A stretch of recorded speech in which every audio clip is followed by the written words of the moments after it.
Yes. Okay. 6 o'clock. You guys are good? Okay.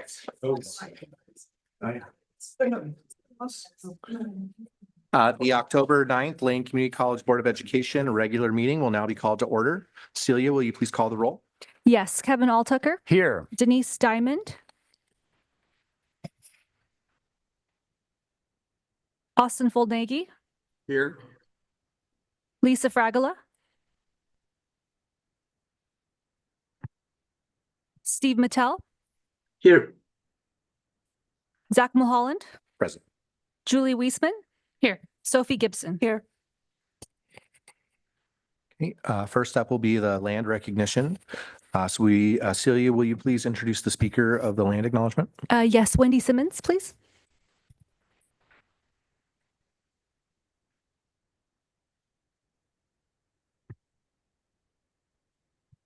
Good evening. I invite us to start our meeting with the acknowledgement that the land we are on is the traditional homelands of the Kalapuya people. The Kalapuya currently are and have been stewards of this very land for over 14,000 years before their traditional way of life was disrupted and nearly destroyed. Following treaties between 1851 and 1855, Kalapuya people were dispossessed of their homeland by the United States government and forcibly removed to the Grand Ronde Reservation in Western Oregon because American settlers threatened the Kalapuya with extermination. Today, there are citizens of federally recognized tribal nations of Oregon, like the Confederated Tribes of Grand Ronde Community of Oregon, and communities that have gone federally unrecognized, like the Kalapuya, who continue to make important contributions in their communities at Lane and across the land we now refer to as Oregon. We start our meeting with humility and reverence for the Kalapuya. Moreover, we invite and encourage tribal peoples to use the land and services at LCC, like the Longhouse, the Native American Student Association, and the annual LCC Powwow, which is one of the biggest in the Northwest. Despite the colonial and oppressive history of Lane County, we encourage the reparation of the Kalapuya's original land, language, ceremonies, food, education, housing, healthcare, governance, medicine, kinship, and cultures. The Kalapuya have a long legacy of freedom, life, and culture and deserve sovereignty over that.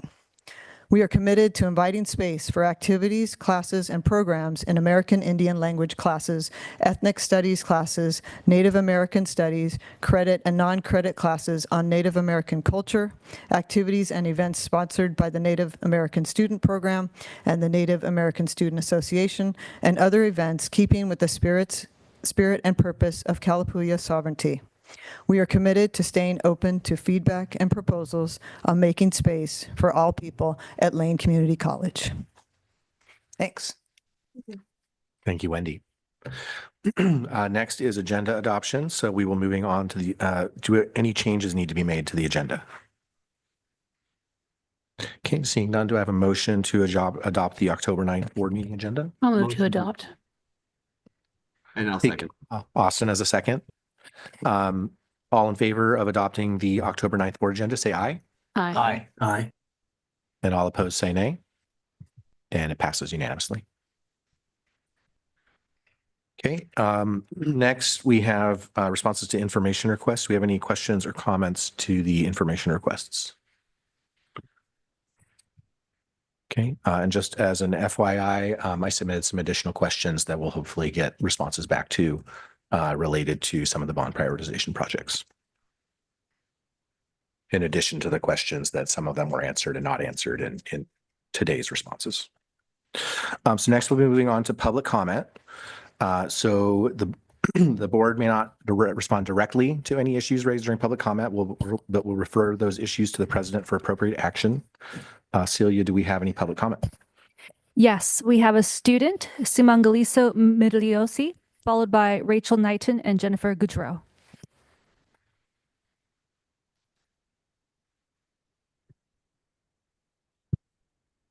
All right.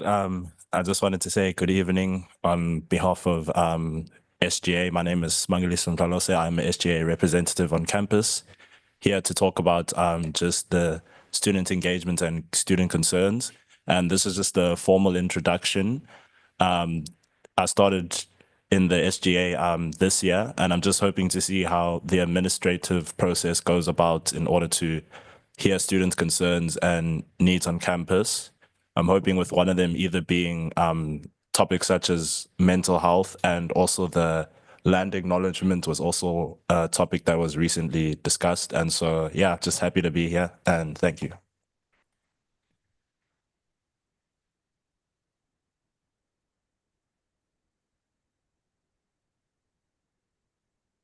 Good evening. My name is Rachel Knighton. I'm a faculty member in the Humanities Division, where I've taught Spanish full-time since 2018. I'm here thanks to the efforts of a hiring committee, so I deeply appreciate the important work these committees do. Having served on hiring committees both at LCC and elsewhere has helped me understand that hiring a new employee is a significant institutional investment. Hiring a new full-time faculty member, for example, is a major commitment with salary and fringe over the course of a faculty member's career amounting to over $1 million. In return, we hope that our new colleague will stay at our institution and contribute substantially to LCC and, by extension, the entire community.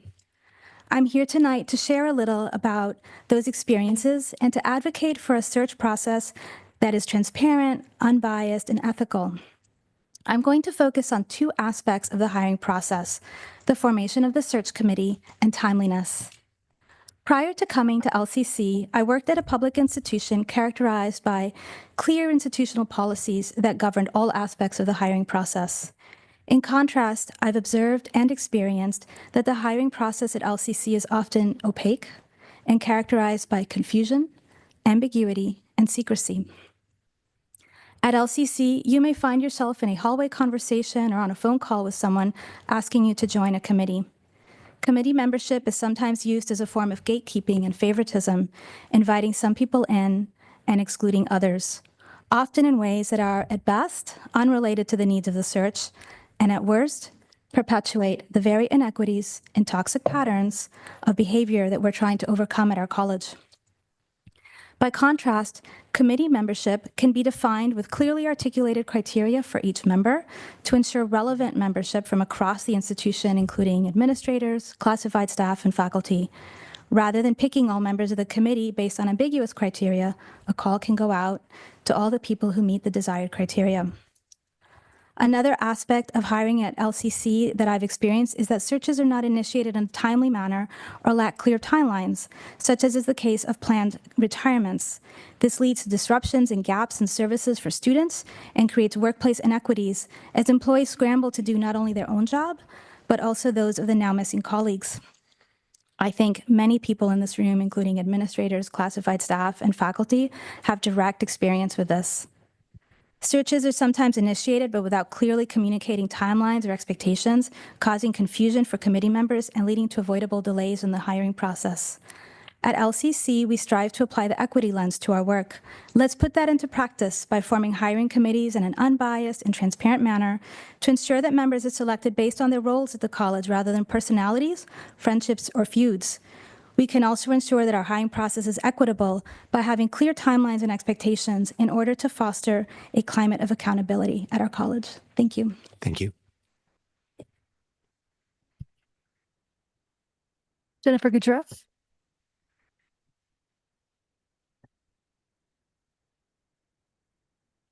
Hi, good evening, everybody. I am Jennifer Goodrow, and I teach in the CIT department.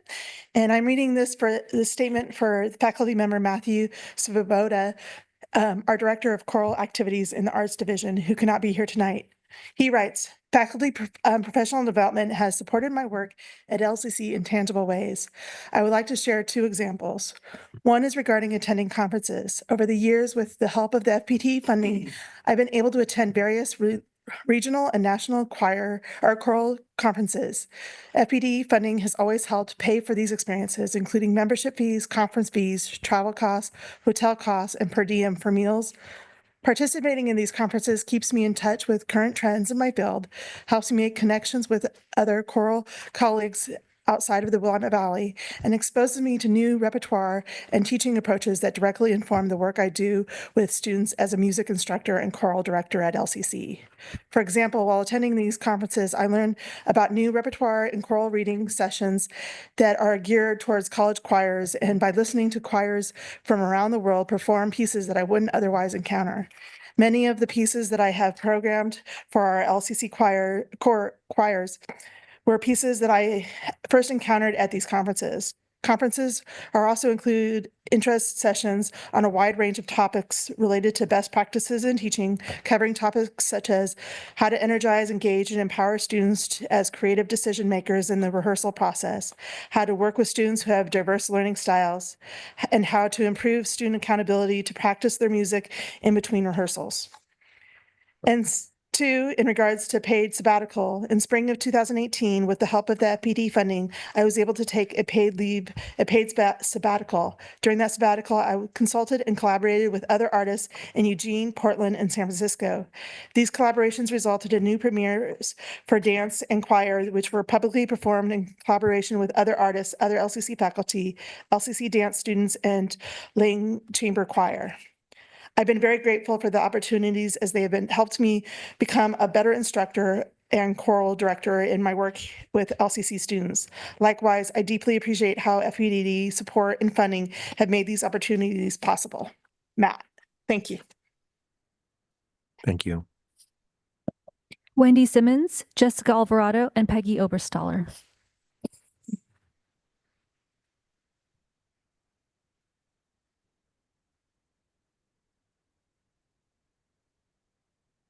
Good evening again. Two of my colleagues and I will share excerpts from two letters from our elected faculty union officers.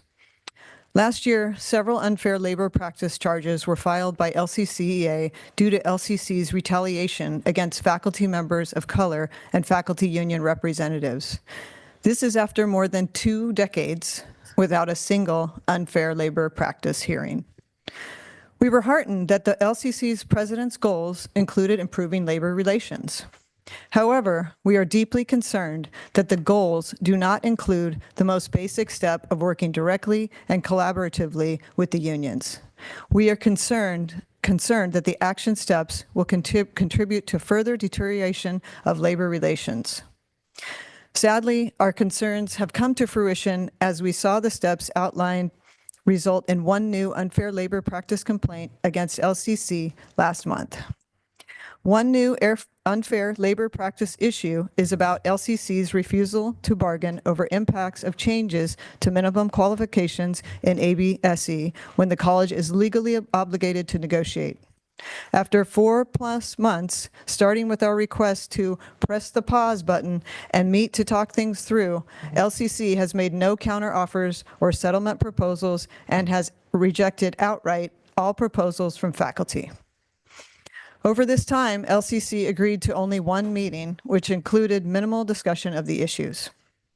The second unfair labor practice issue is about communication from management directly to faculty members containing inaccurate information, false allegations, and admonishing LCCEA for engaging in protected union activity, advocating on behalf of faculty members, which the union is legally required to do, and which LCCEA has done at the request of affected faculty members who are rightfully concerned about their job security.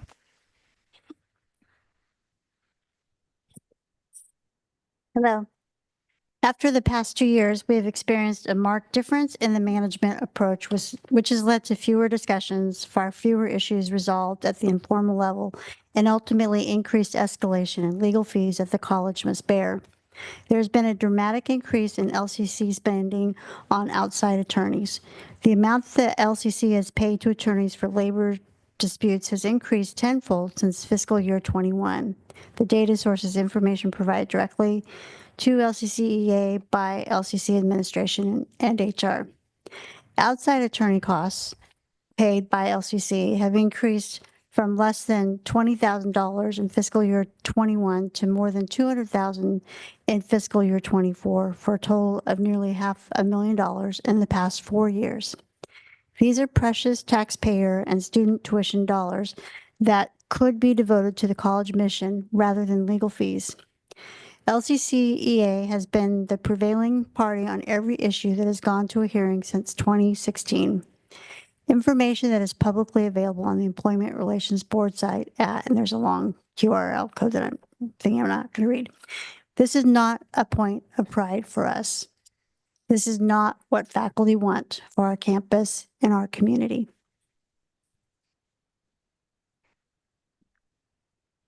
Instead, we seek collaboration and settlements instead of litigation. This further underscores the need for your direction to ensure management commits to resolve issues and put an end to unnecessary spending of public funds on legal fees. This takes place against a backdrop of the May 2024 Gallup Campus Climate Survey of all LCC employees, results indicating that LCC ranks in the 5th percentile nationwide on the question, if I raised a concern about ethics and integrity, I am confident my employer would do what is right. And in the 8th percentile on the question, everyone at this institution is treated fairly regardless of individual differences such as ethnic background, race, age, disability, sexual orientation, gender, or gender identity. We will continue advocating for collaborative labor relations. This is not something union representatives can accomplish alone. It is necessary for LCC to become a willing partner in that collaboration. We do deeply appreciate your support for improving labor relations. We continue to recommend the strategies outlined in our message to you on September 3rd.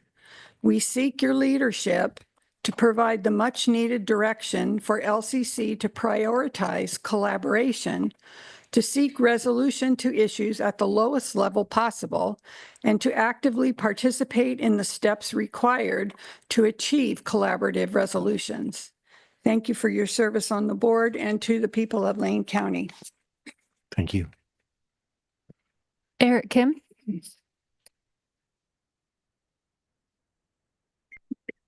Good evening, Lane Community College Board of Education, Dr. Bolger. My name's Eric Kim. I teach psychology in the social science division. I'm here to talk about what students learn in psychology and social sciences. In the 1978 series called Connections, James Burke explains the events that led to the development of rocket engines. He ends the explanation of the chemistry that creates the explosive thrust for the engines and points to the rocket igniting at Cape Canaveral, launching Voyager 2 and saying, destination, the moon or Moscow, the planets or Peking. We make decisions using technology and knowledge. As an educational institution, we can help people make good and protective decisions and minimize bad and destructive decisions. But what kind of education? Bad information, a social phenomenon called groupthink, biased thinking, and the inability to think critically can increase the risk of bad decisions.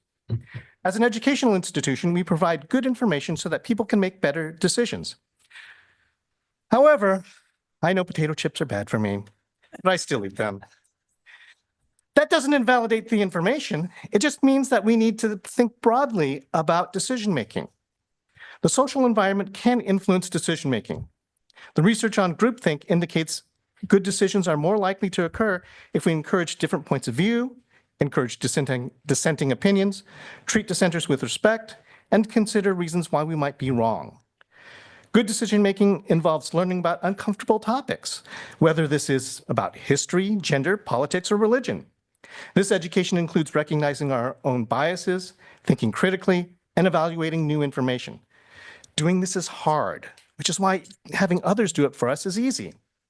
Changing how you think about the world can be frightening, but it makes us less wrong.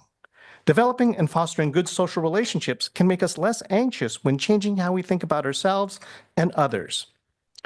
I modified former Surgeon General David Satcher's statement on mental health for tonight.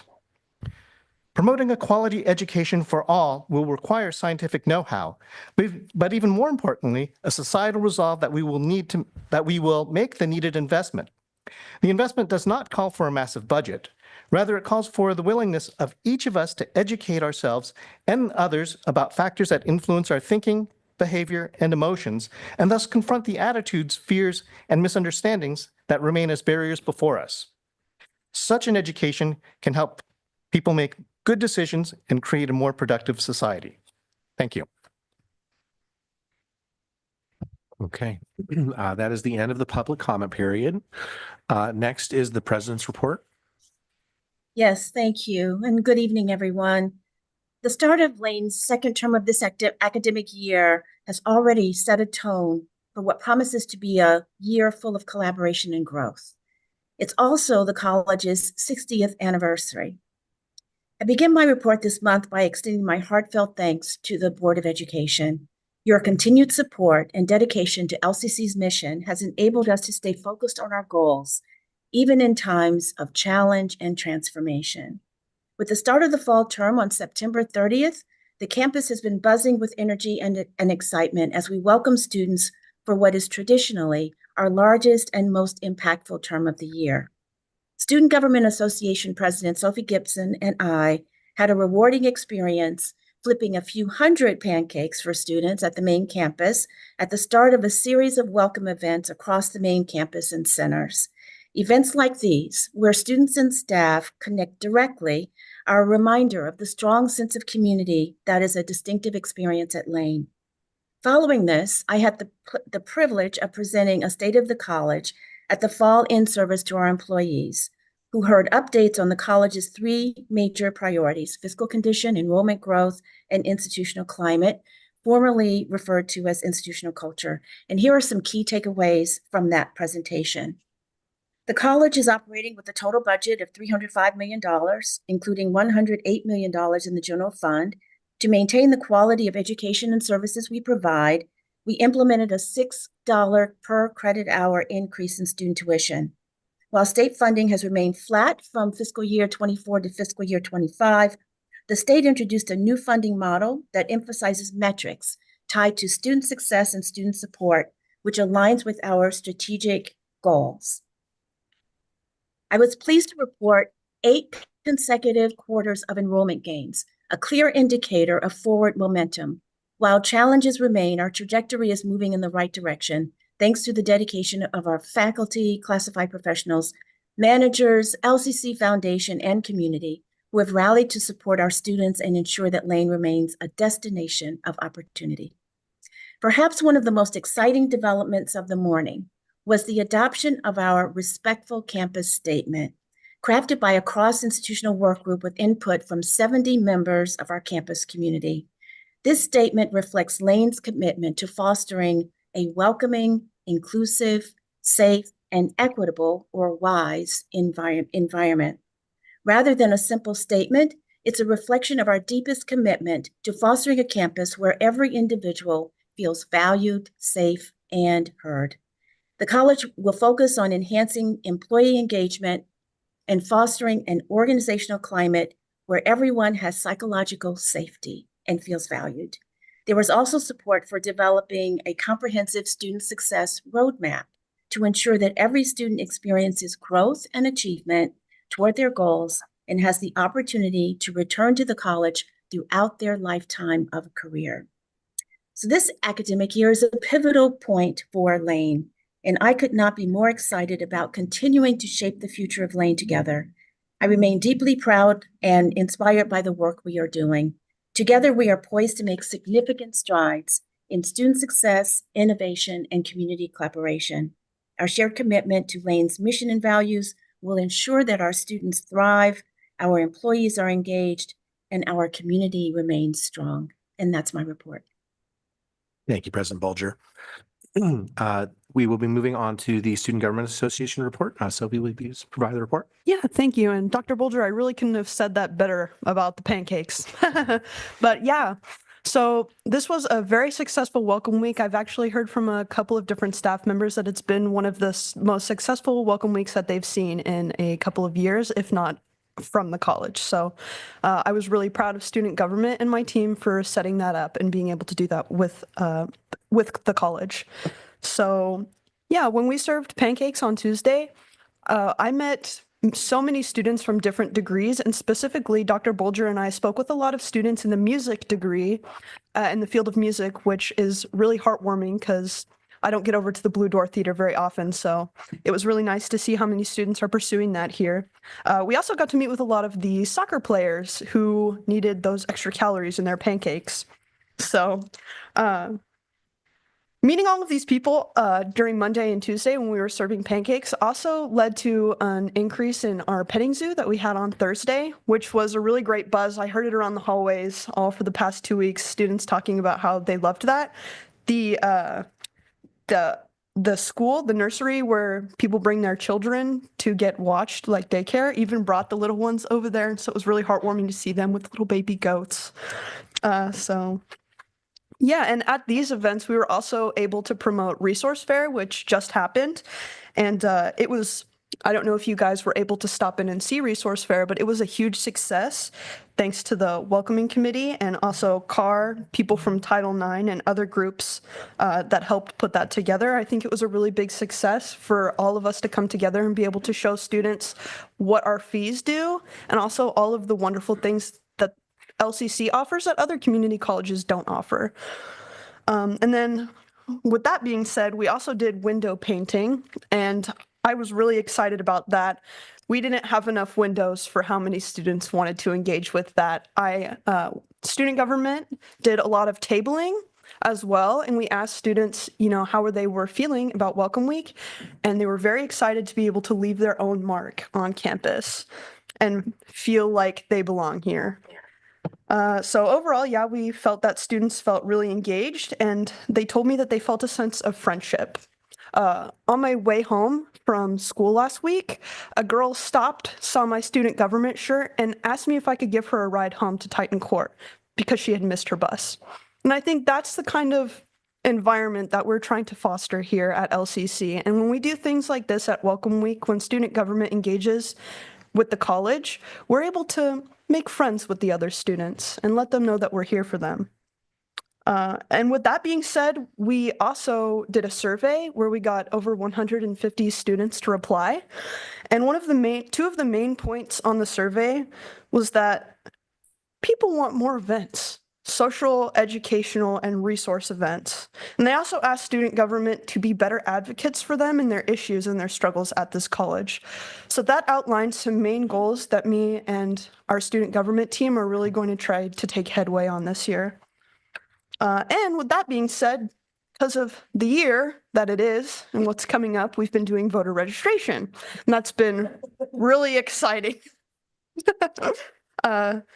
So yeah, we've kind of been piggybacking on these events to really be engaging students and, telling them why it's important to vote and why they should be registered to vote.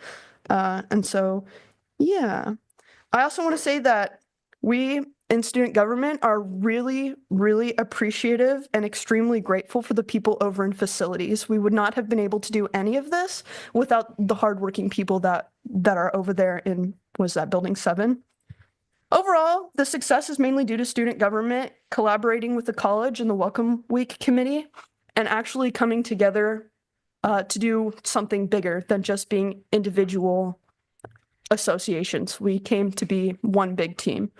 And when we come together as a community and a college, we're able to make meaningful and beautiful things together, just like Dr. Bolger said. So, and if that isn't the overall LCC experience, then I don't know what is. Thank you. Thank you, Sophie. Next, we'll be moving on to the consent agenda.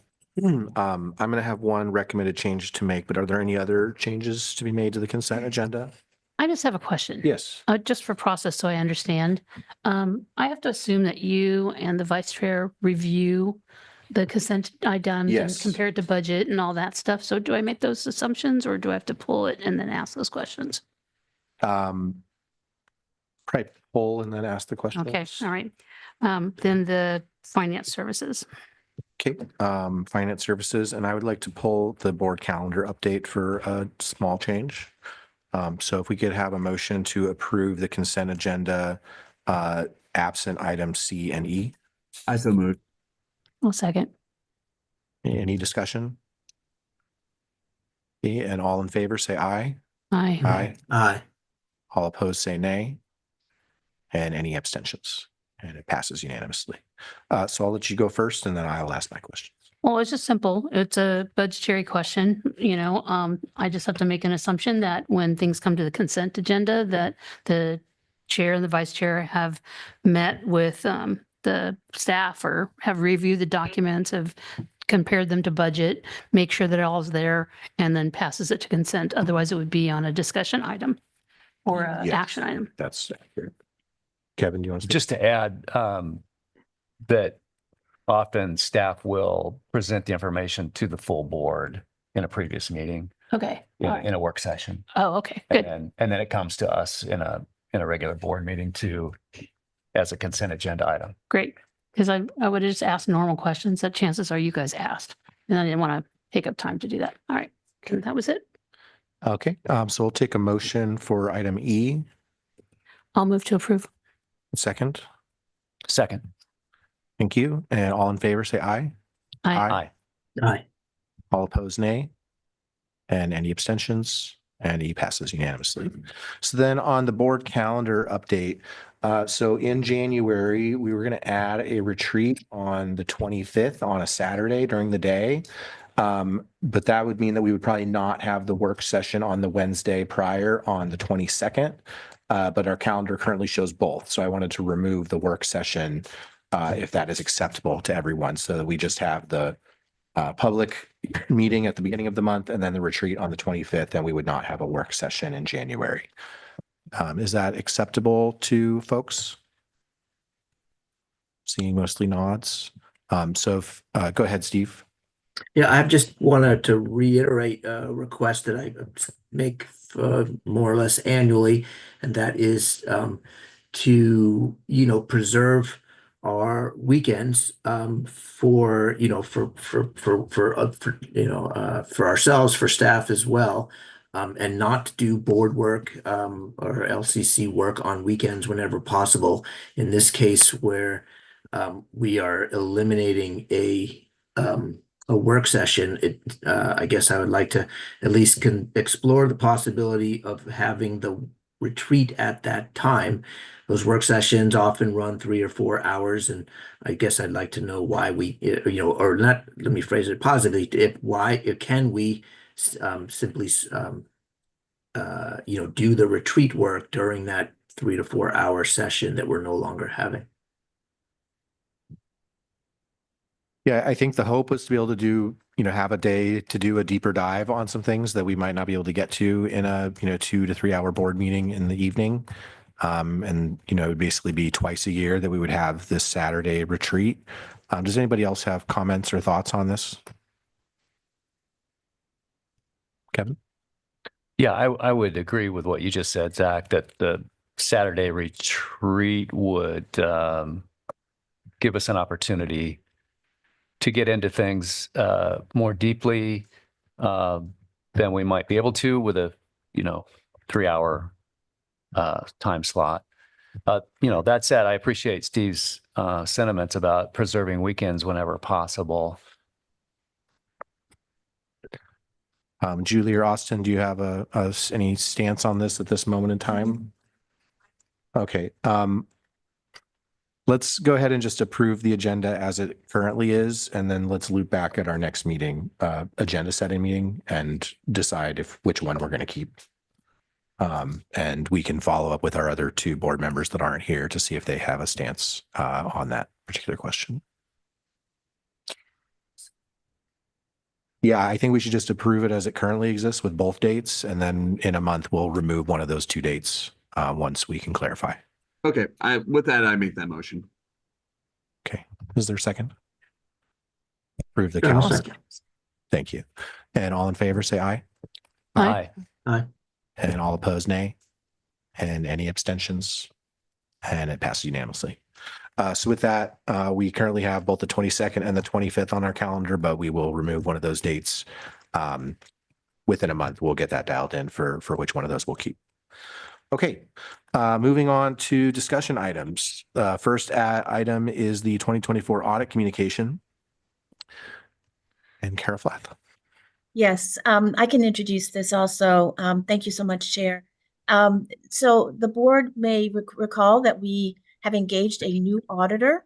And this communication, this audit communication is something in my time that's going to be new for the board. And so I wanted to make sure that we had an opportunity to talk to you about this communication.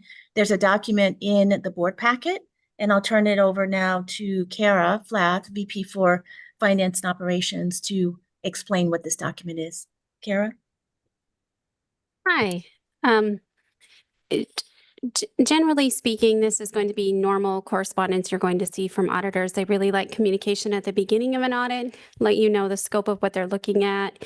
And then at the end of the audit, they'll give you a management letter of, recommendations, options, as well as your audit findings, if there's any, and then they'll include also in that ending correspondence, anything with Oregon budget law specifically that we need to focus on. But this particular one is just meant to engage you, let you know where it's at, what they're looking at. It's pretty standard. We're working through with new audit firm, has a lot of requirements, a lot of things that we're going through. But if you have any specific questions, please let me know. I'm happy to answer. Yes, absolutely. Going to get my protocols down here. So I've seen many audit letters, so I'm quite familiar with it. But one of the sentences that showed up on the last page, it says we expect to begin our audit in October and issue a report no later than December. During the planning of the audit, we identified the following significant risks. Is that a significant risk that they identify while they were working with you to plan for the audit? Or is this just standard language that they're throwing in that these are standard risks for the college?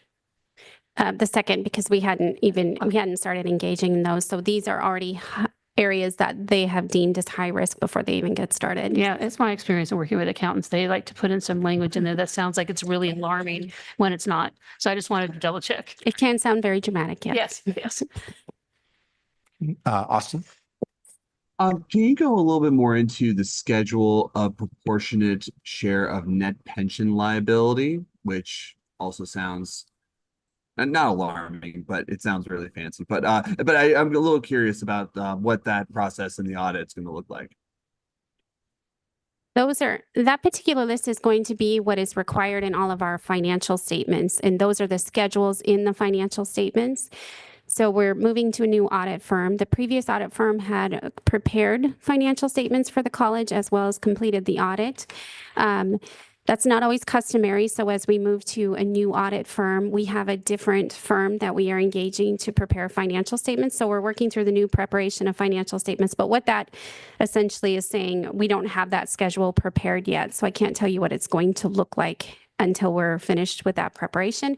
But this particular list is, we're going to look through every one of these, and these are standard that will have been in all of our audits in the last year. But the OPEB liability is the post-employment benefits. It's actually all the GASB requirements that your, especially government entities, have to go through a calculation, and it's included in your overall financial statements. Very technical, several pages. If you pull out, I can pull out last year's audit and show it to you, send it to you, and show you what that schedule looked like. But it's pretty detailed. And we have an actuarial firm that we already engaged to complete that, but then we have to roll it in our financial statements.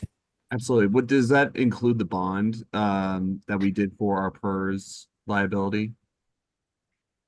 No, I mean, No. that will help. It helps decrease that overall cost, and but it isn't quite included in that whole calculation. That's just going to be our liability calculation, though that bond amount is meant to decrease what that liability is, but doesn't change what the liability is, if that makes sense. Understood. Yeah. So it's essentially, yeah. Okay. Yeah, I understand.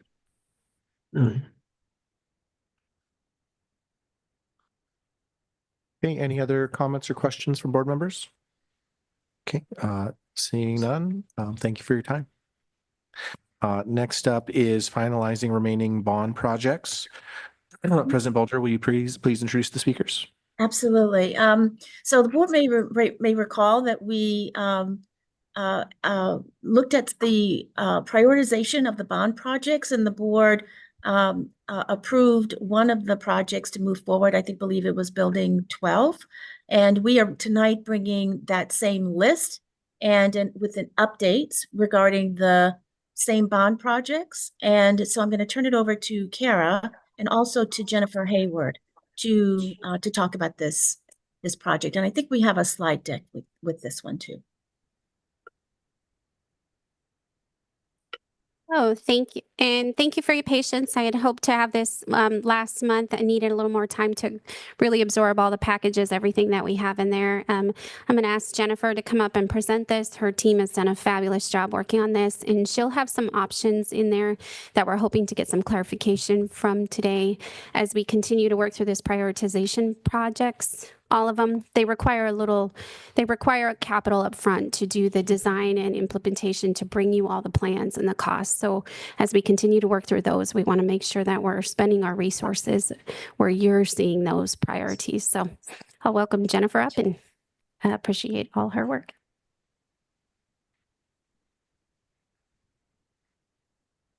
Thanks, Kara, and thanks, board, for having me here tonight to talk about prioritizations for the remaining bond projects.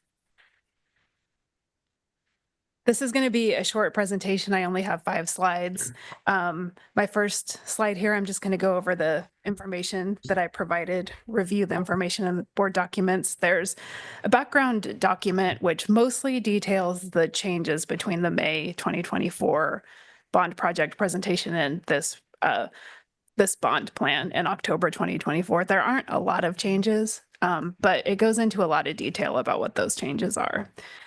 I also included the voters pamphlet so you could do your due diligence and see exactly what we told the voters that we would do back in 2020. And you could consider whether the scope of the projects that we're presenting to you today covers all of those things. And then I went one step further and created what I'm calling a crosswalk, where I listed each of the statements in the voters pamphlet and then listed below that each of the bond projects that kind of track with that statement.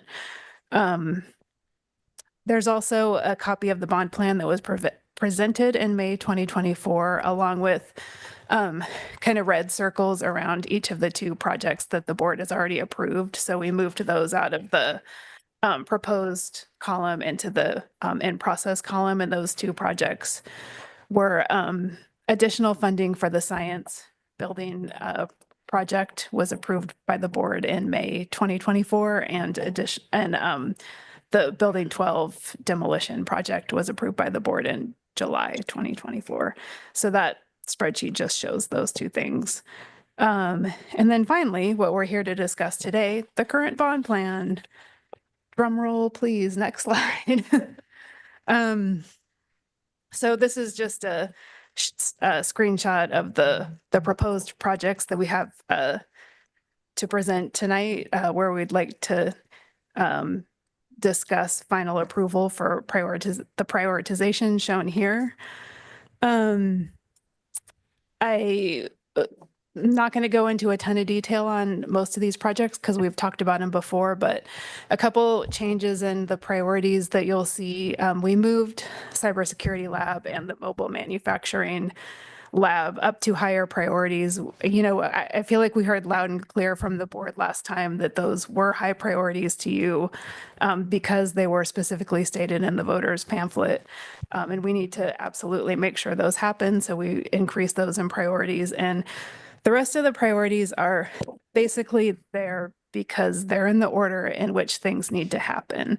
So baseball field needs to happen this summer, and I'll talk about that in more detail in a following slide.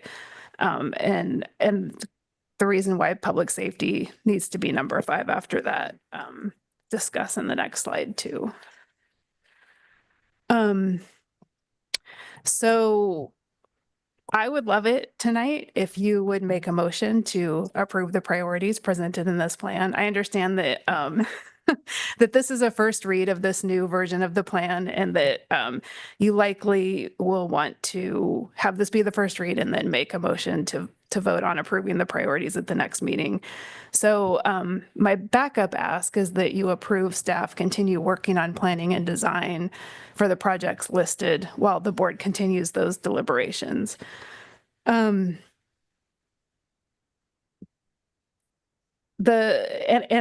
like I mentioned before, I want to talk about a couple of consequences to a couple of the projects if we halt planning and design as of today. and stop working on those projects until the board meeting in November. The public safety project, we would like to work as fast and furiously on that project as possible. Public safety has to move out of Building 12 before we can demolish Building 12. And as we discussed at the May and the July meetings, there's an urgency around demolishing Building 12 because of the structural concerns with that building. So we would like to just invest some time and money into planning and design for that project over the next month. Baseball, halting plan and design on this project for a month will, we're at a tight timeline with this project now. And it would actually mean that we wouldn't get the project done this summer. And that has a unfortunate consequence. I mean, a very unfortunate consequence for baseball. Their field is currently unplayable. They're having to rent fields for practice and play for this season, the 24-25 season. It was very difficult to find fields to rent for this season.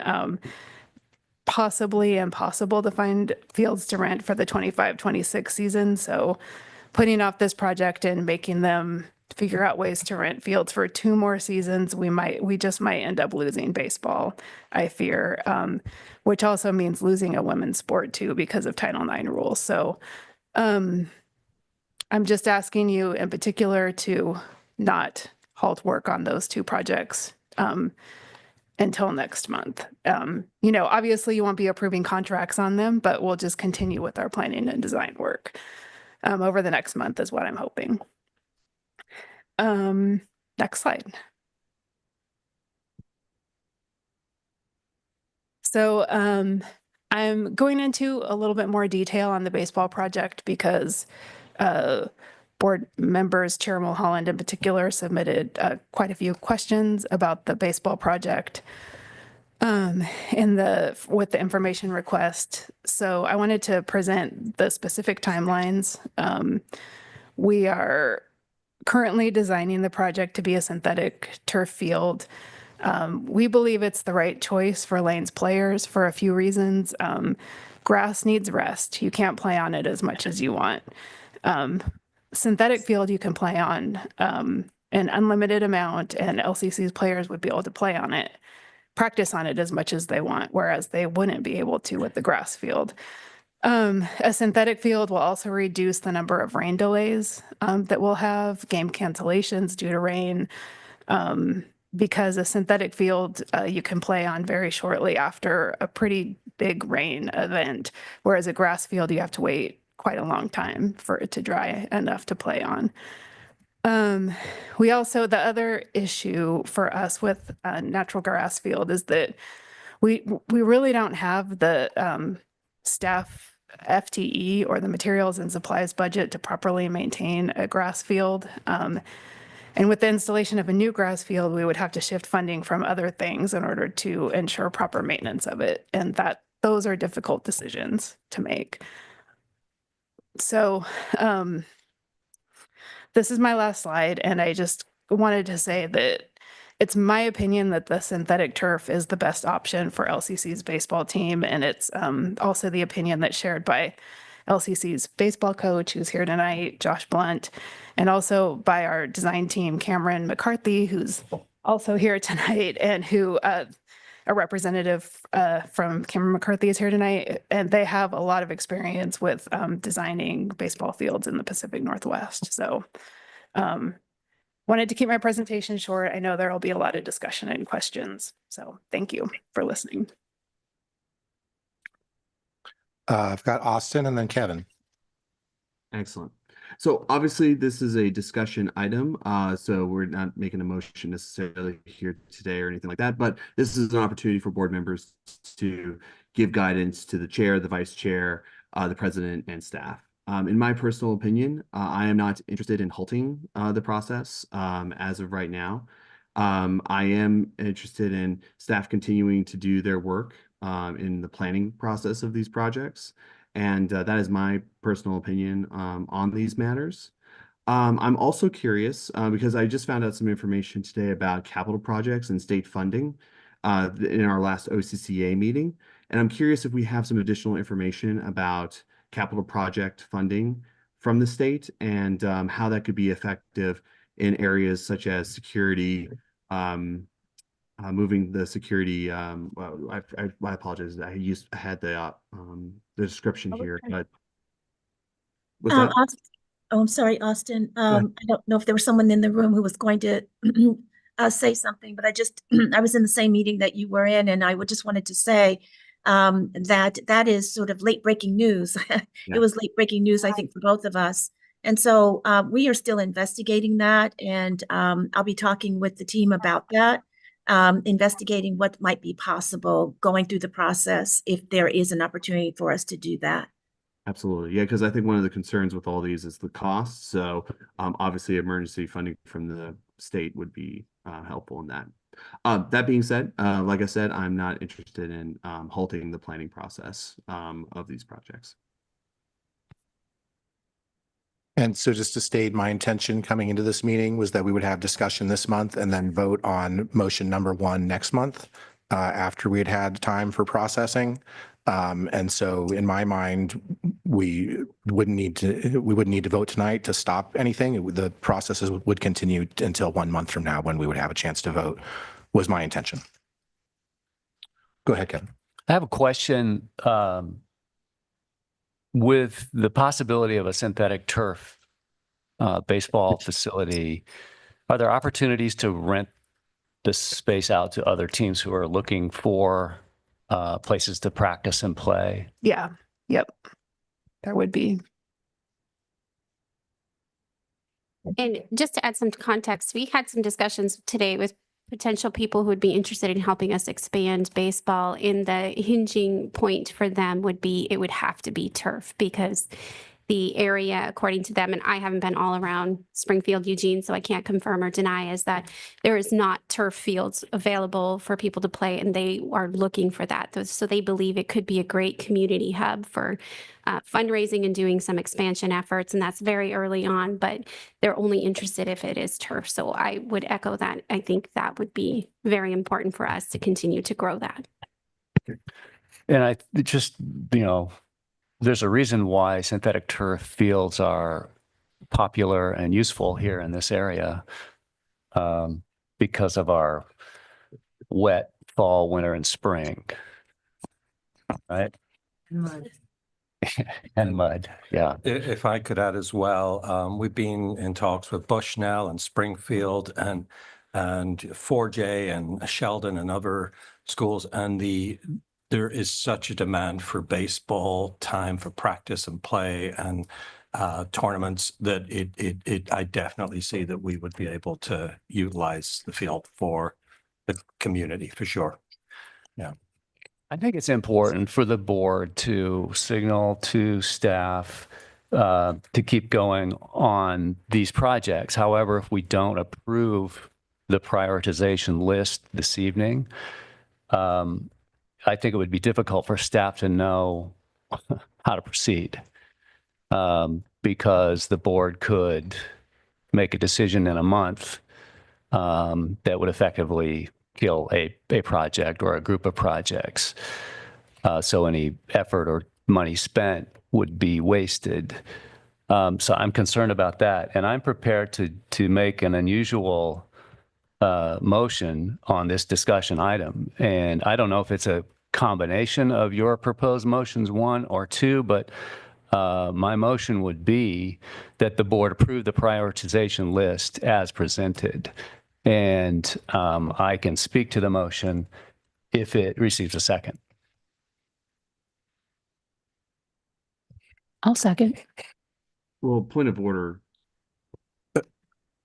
Point of order, and then we'll loop back. Well, I don't think that's just necessarily required in this process. Discussion items allow for boards to present opinions, and it does not necessarily require a motion for staff to continue, I guess. So anyway, that's at least my understanding. But if that's not the case, then I can be corrected. I have a question. We have not noticed any decision around this tonight. Is that an issue at all? Not to my knowledge, Chair, that's not an issue. My understanding is that now there's a motion on the table and there was a second. And so now you continue with that motion, is my understanding. Can you restate the motion, please? The motion is that the board approve the board project prioritization list as presented. Okay, and we have a second for that. Okay, so we'll have discussion and then I'm going to make a motion to amend the motion. Steve? Okay, well, thank you. I have a question I'm not sure who to direct it to, perhaps you, Jennifer. I was just looking through the background documentation, and in order to fund, I'm sorry, can you all hear me? I'm getting a lot of feedback all of a sudden. Yeah. Oh, okay. Sorry that it's a little distracting. In order to fund the proposed baseball field improvements was something like 2.5 million, some changes were made in other areas.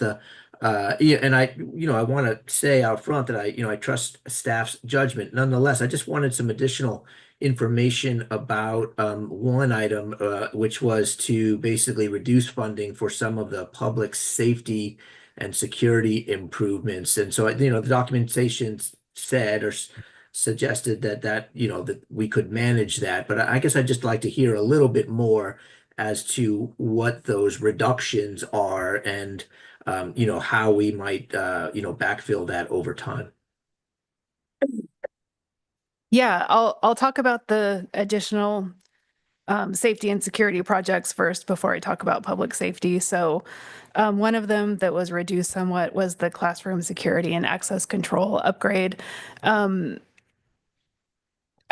So that one was planned a long time ago, and the original plan was to put electronic access control on as many classroom doors as we could.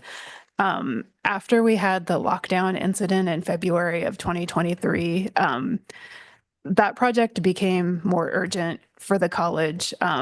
But doing a plan and implementing a plan to install electronic access control locks on hundreds of classroom doors is a really long planning horizon. So what we did instead is we retrofitted doors with a different manual type of locking mechanism so that instructors could have a push button lock to lock a classroom from the inside if there's a lockdown. So Steve, you probably know this from the U of O, but because I think you have the same thing there, but what we have in a lot of classrooms, or what we had in a lot of classrooms, was instructors would have to remember to bring their key with them, and they would have to physically lock the door with the key. In some cases, they would have to go outside the room to lock it with the key. In some cases, they could from inside the room. We wanted to make it easy. So if there's a lockdown and there's stress, people don't have to remember to bring their key. They don't have to go outside. So one way to do that is to install electronic locks that we can lock automatically from a central location. But the other way to do that is to just change the hardware so that there's a push button lock on the inside of the room. So we just started doing that after the lockdown, and we've done a lot of rooms now. I don't have that exact data with me, but we've knocked out quite a bit of it. So that's the reason why it was okay to reduce that one. And then the additional safety and security projects, we at the beginning of the bond, our camera system was pretty dysfunctional. We needed to replace it. That was done. The other bucket of money was meant to add more cameras. And now the proposal is we're just not going to add as many more cameras. We think it's going to be okay. We have quite a few cameras already. So that's that difference. And then with the public safety relocation,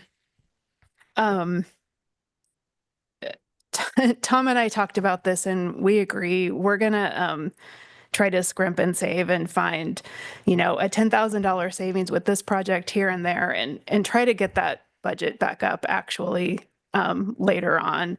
This is what we have to present to you today. We hope to really make it bigger eventually as we can find savings with other projects as they wrap up. But that said, some of the some of the cuts include possibly not doing an elevator. We're moving them into a 2-story building that doesn't have an elevator. There are ways to get from the first to the second floor with, ramps or, walking over to another building and going down that elevator and walking back. But, having an elevator would be good. Maybe that would be cut. And then the other possibility is they're getting a whole building basically, and the second floor consists of a couple medium classrooms, a large classroom, an office suite, a conference room, a bunch of little storage areas. So basically we would just renovate as much of that footprint as we could with the money that we had and make the rest of the footprint work for what they need without renovating it. So that's kind of the two options that we have. Just a follow up, if that's okay, Zach. Yeah. Thanks for the information. So the thing I just, and I get that, you're up against tough, decisions, right? To lose a baseball team and, as you said, a women's sport as well is a significant loss to the institution, and we don't have the money to do everything. I'm getting that. I just wanted to follow up on the, whatever, like the manual interior locks that you said you have done some, not all. I get that, you haven't finished that project, but does moving forward with the baseball field preclude you from finishing that project, from having the money to finish that project? That, locking all of the, I don't know exactly where the boundaries are for this, all the classrooms, having the ability to lock all of the classroom doors from the inside manually, I think is roughly the project. The intention is still that we have the funding to complete that project, whether it's with electronic or manual locks. Okay.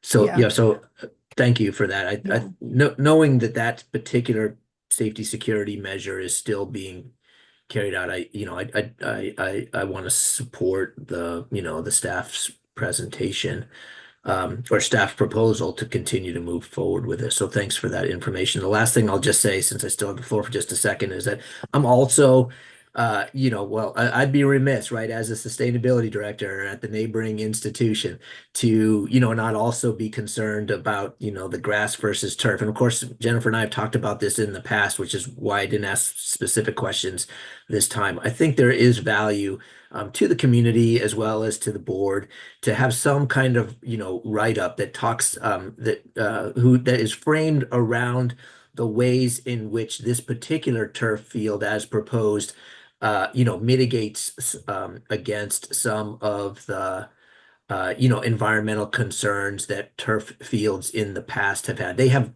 changed a lot, right? So it's easy to compare turf field A to turf field B because turf field A was built 20 years ago and they're just not the same thing anymore. So I think there's value in just sort of getting clear as to the advances that are made and in order to mitigate health and environment concerns so that the community can have some confidence in some information around those issues. Thanks. Was that a question for tonight or? It was kind of a request, I guess. Like that. I heard it. I actually heard it. Steve, thank you Okay. so much for that. And we will certainly do that. I think that it's warranted. Thank you. Okay, not seeing Kevin, I'm seeing you, and then I have a number of questions as well. Yeah, I'd like to speak to my motion. I think it's important for the board to approve the list as presented tonight, because if we don't, it really does effectively stop any progress moving forward with any of the projects on the list because there's uncertainty. I believe that the motion allows for a continued process of getting questions answered, concerns addressed. I like Steve's idea of creating some sort of document for the public that addresses concerns.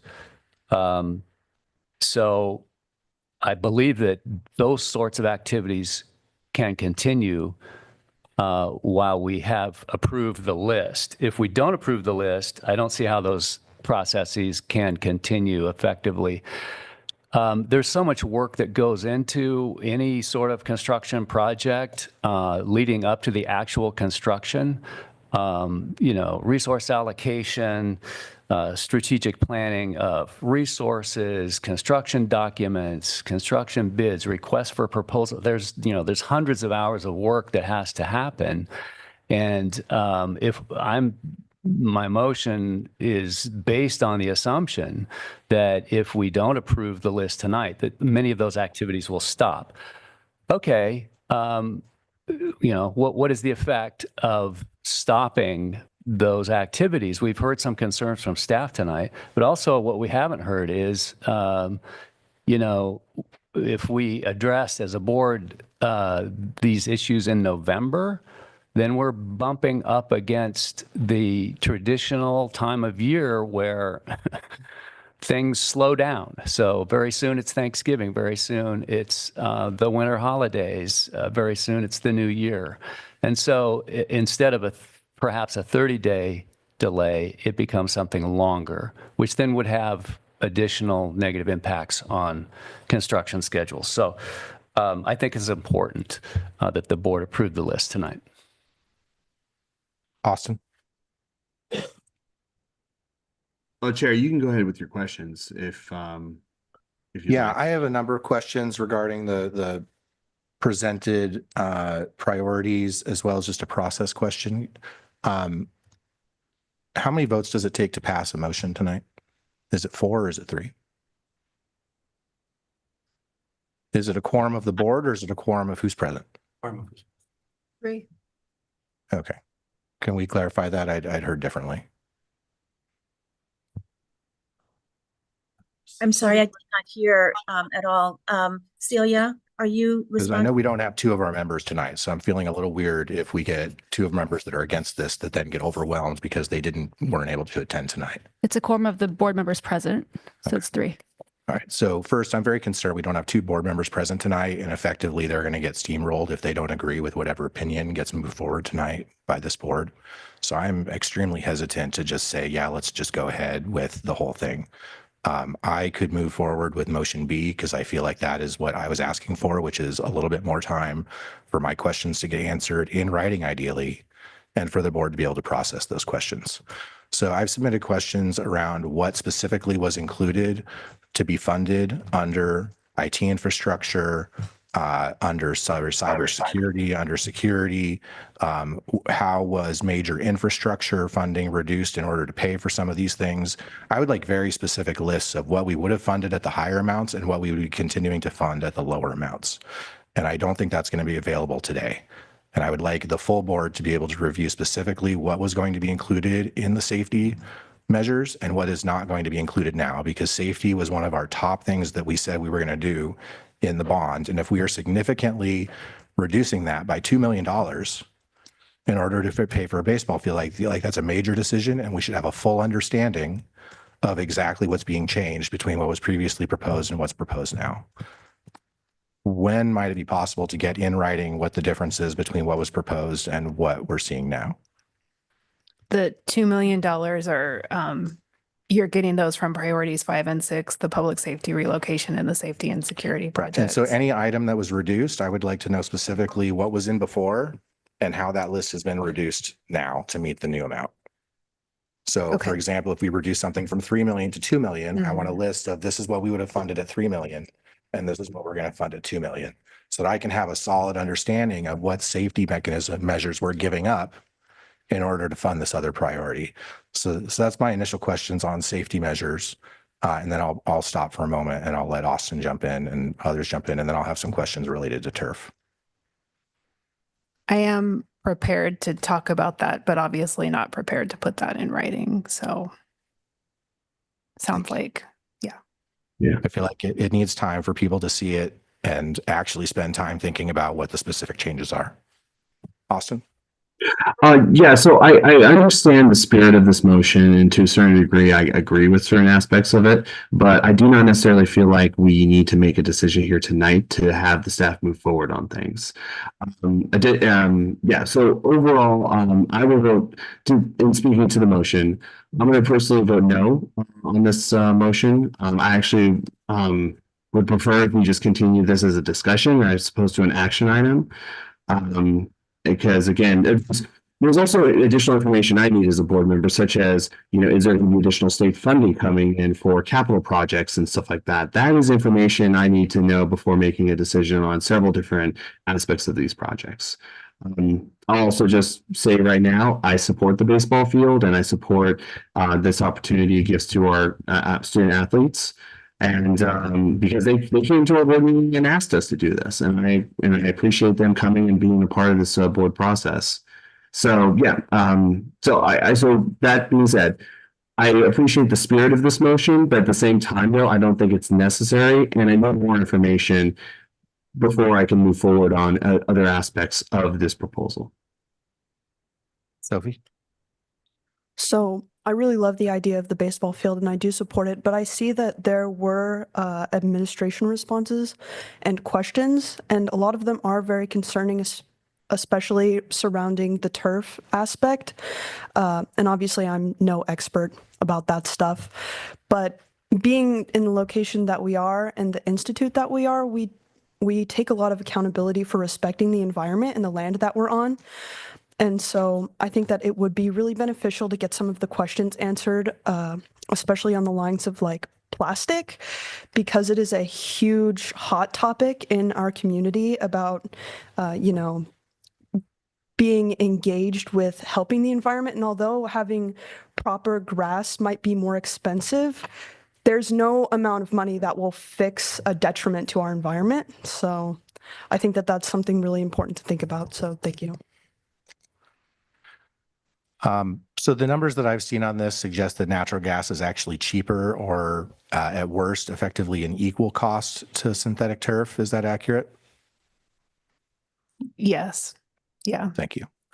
I just want to make just a counterpoint that's a So based upon the numbers that you received from Cameron McCarthy, as well as the Turi analysis that I sent you a number of months ago, both stated that it's generally cheaper to put in artificial turf and maintain artificial turf over a 20-year life cycle, given the fact that you have to replace the artificial turf, and often all of that material goes to the landfill.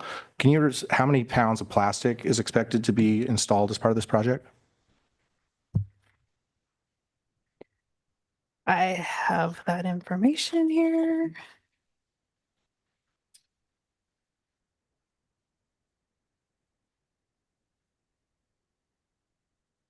In the information, about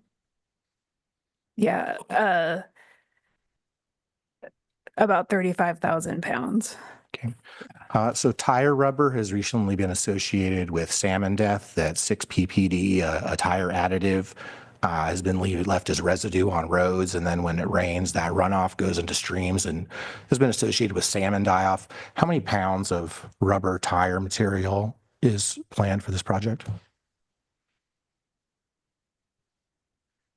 167,000 pounds of recycled tires from rubber, which, would go out into the environment anyways, even if they weren't included in this project. But essentially it would go to a landfill or be recycled in some other fashion. Yeah. Okay. Can you speak to the heat island effect? I've heard that artificial turf fields can be 40 degrees or higher hotter than natural gas fields, and that often means that they are unusable during summer months and hot days. Can you speak to that? Yeah, I did get some information about this from the field turf manufacturer. If I stumble a little bit, Matt Cameron from Cameron McCarthy might want to come up here and help me. So feel free. Yeah. Okay. So I can tell you. So hi, I'm Matt Kohler. I'm a partner with Cameron McCarthy, also a sports field specialist in design. And so I do both natural and synthetic turf fields. And although there can be a heat island effect in essence of the turf being slightly warmer, and it can be up to 30 to 40 degrees, but that is usually in extreme cases. And so we don't run into that in the Northwest at all. I just spoke with Kid Sports today. They said it becomes unbearably hot during the summer, that it's unusable. No, they actually use the Civic Field all summer. Okay. That directly contradicts what I heard today, but go on. Yeah. So no, I mean, and we only know that because of having designed that field and work with Bev and Kid Sports quite a bit on that facility, because they're actually trying to do more of them. So it can be warmer. There are things that you can do to reduce that heat. But as with anything, you know, asphalt's warmer than plant bed. There is an increase in heat on those fields, but it is what I would consider pretty negligible unless you're in a zone such as Arizona or Mexico, where you're dealing with 120-degree temperature outside, and then they usually pause using fields in the middle part of the day. Yes, I've heard that basically once it gets to 80 degrees, if it's 40 degrees hotter, it's effectively unusable. And so, Point of order, Chair. Yeah, go ahead. There's a motion on the table. I'm not sure how this discussion either supports or rebuts the motion on the table. There are many questions that I asked about that have not been responded to yet in writing around concerns about PFAS, PPD, heat island effect, sports injury, concerns of the U.S. women's soccer team who demanded and gotten in their contract that they will no longer have to play on artificial turf because of the concerns. The NFL Players Association, who has lobbied to not have to play on artificial turf because of sports injury concerns. So there are many different concerns that I'm feeling have not been addressed or even considered as part of this conversation. We have a sustainability standard here that says we're going to reduce, reuse, recycle. I don't feel like that standard was taken into account with regards to this policy. And so I would really like a little bit more time to have these questions answered, to have time for the board to work through the responses and really think them through about what are the best next steps. And I'll just put out there, I just heard today the city of Eugene, for its new sports complex at Golden Gardens, is going to be hiring a third party to do an RFP. Sorry, not an RFP, a TBL, triple bottom line analysis, looking at natural grass versus artificial turf for that site because of community concerns around artificial turf. And so I think we're rushing ahead full speed ahead on this thing without looking at many of the negative potential impacts. And so I'm actually very concerned and frustrated that we have a board member that's trying to force this through tonight rather than waiting for a month when we can get these questions answered and have 2 additional board members present to give their views. Thank you. And with that, is there any more questions or comments? And if not, I'm going to make a motion to replace the current motion with motion B. I have a question. Oh, sorry, Steve, go ahead. Oh, no, go ahead. I've spoken before. I'll go after you. So does the priority list as presented, does this include plans for turf field, or does it have a plan to mitigate and address the field? And so if the board were to receive additional data around the turf field versus grass field and all of that, and we gave you the consent to move forward on the priorities presented, are those two things compatible, or does one stop the other?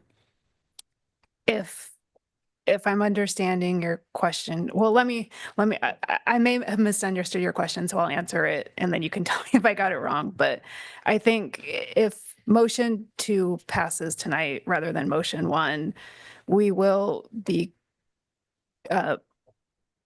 continuing with doing planning and design for a synthetic turf field. Again, because that's what we believe is in the best interest of the college. While we research the questions that Chair Mulholland submitted in more detail. However, if we were to pivot and be directed to go towards the grass field, and again, I'd like Matt to speak to this, I don't think we wouldn't be able to have it done for next season. So, so my question was, if we gave you the priority, if the motion that's on the floor is passed, does it change your direction of moving forward with the design plans currently in motion for a turf field? Or does it push forward and say, we want you to do the turf field? I'm trying to give room for the argument that's being brought forward and say, please move forward on the priority list. I think it pushes forward the artificial turf field. Got That's it. how I would interpret it. Okay, Yeah. I just want to, Yeah. I want to get, I don't want to, I'm like Austin was earlier, I don't want to be in the way of moving forward on the priority list. And I also can hear the concerns that want to be addressed. So I'm just trying to figure out how to do that. Steve, go ahead.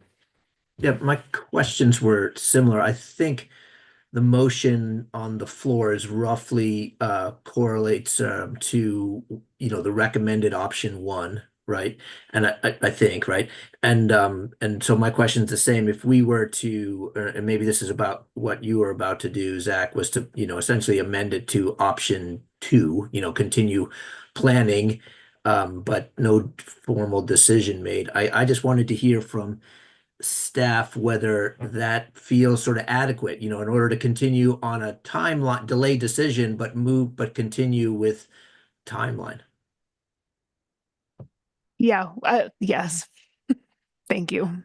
I mean, I'll just say that given that I would support, some kind of an amendment that kind of followed roughly the second option we were given, honestly, because I think that even if we were somehow to prevail with in terms of a vote on the amendment on the floor, there is enough uncertainty that has now been expressed by board members that staff are ultimately left with, option B kind of no matter what, right? So I just think that given the discussion and the passion, that we might be better served by going with option B at this point. Yeah, Kara? Not being a board member, I know that's kind of odd. What we're just hoping for tonight is just if we should stop moving forward with plans as we're doing, please let us know and we can still continue to keep answering the questions that you've addressed and you've expressed. So we're happy to go through and answer those questions. We're just hoping for, if you want us to halt and stop moving forward, and baseball was one of the biggest changes, so we understand that was a big change. Let us know now and we can scale that back. Just know there was consequences. So if you're comfortable with option 2, we're comfortable with option 2 and can continue to bring forward your responses to your questions for approval in the next meeting. Right. What, afterwards substitute? You can't amend to substitute? It's just the wording. I think you can just amend and then just totally replace the first with the second. You can't replace a motion. You have to vote on the first. Okay. So it sounds like, in terms of process, we have to vote on the first one and then the second one, if we were to want to get to the second one, or we would have to have someone remove the initial motion to put forward the second one, which I'm guessing is not something you want to do. Well, I would consider that possibility, Chair, given what I've heard and given what I hear staff as their understanding about, the motion 2. I just, if we get to a place where you have certainty that you can continue working on the list as presented, I'm fine with that. And that's what I am hearing tonight. I'm not trying to be obstructionist in any way. So if that's kind of the general consensus, I would certainly consider withdrawing my motion. Okay. And I withdraw my second. Okay. If we were to move forward with motion 2, if I have these concerns and wanted, say, the sustainability committee to look at this, potentially look at the triple bottom line that the city is now contracting for related to artificial turf, are there opportunities to have another set of eyes look at this, given that I think that a number of questions that I have you don't have the answers to, and therefore I feel like they weren't fully considered in the determination of which type of turf to use. So I'll jump in, Jennifer, on this one. And certainly we can have several experts take a look at this, and including Cameron McCarthy, I believe they're in the room. We can have individuals who have placed, other individuals who have placed turf or natural grass onto baseball fields. So absolutely we can do that. We'll make every effort to do that over the next 30 days. Or excuse me, 30 days. There's a number of national turf experts I'd like to bring to the table as well. A quick question. Cameron McCarthy, what is the current contract? Is that a design build contract? We have a design contract. You have a design contract, and then it would go to a build. And what does that look like? Is that an RFP? For this one, it would probably be a cooperative purchase, which is what we did with your soccer field and your track and field. So that is using a state-approved direct contract with the manufacturer, since it's a specialty type of construction. Okay. Does Cameron McCarthy get any money when this project gets built? No, I mean, we get our design fees, but no. And I do this we do this I've done more than just sports design work for this campus. So I designed the center building plaza and other items, but we're also working on Golden Gardens with the city and doing the environmental analysis with them. So we are the master planning design firm for that. So we're happy to share the work that we've been doing with. And they've decided to go with a third party that's independent, correct, for that analysis? I don't know about the different analysis that they might be hiring out beyond what we have been working with Carolyn Burke and Emily Proudfoot on. So they're hiring a outside firm to do a triple bottom line, specifically looking at this question. Austin and then Steve, and then it sounds like we're going to step back and do motion 2 if others are supportive of that. Well, two things. There's this, as I said in the beginning, this started out as a discussion item. Staff, do you need an actual motion though to have the certainty? Because from what I heard in our discussion was that we support you continuing to do the planning and so forth. So is motion 2 absolutely necessary? Because I feel like the discussion was essentially supporting that. And to be clear, my initial intention was to bring motion 1 back in 1 month for a vote of this body. That was my initial intention. So if we didn't vote on motion 1 tonight, that would still presumably be my intention, would be to bring that back in a month. I think there's a motion. I think there's a motion on the table. And so my understanding of the rules is that that should be carried out. That's my understanding of the rules. Celia? That sounds like it was withdrawn. Not yet. Not yet. Steve, and then I think there was a question of if we vote on motion 1 or if we just withdraw that and go straight to 2, and we'll get back to that after Steve. I did answer actually to my first question. I apologize for interrupting. Sorry, what was the question?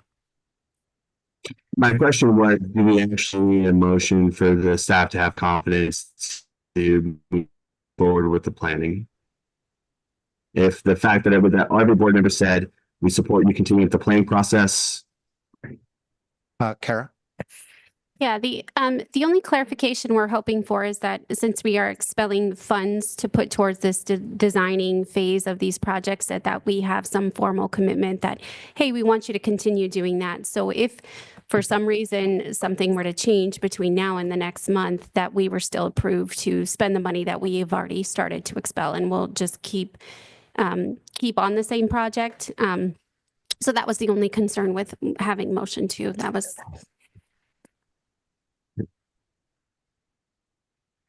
Okay.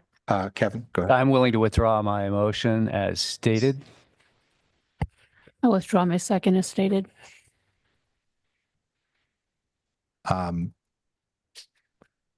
Would you, so I'm comfortable just waiting for a month, but if folks feel like we absolutely have to vote on motion 2, then I would be willing to support that. But I feel like we can actually just wait for a month until we can vote on motion 1 officially as a board. I've got Austin and then Kevin.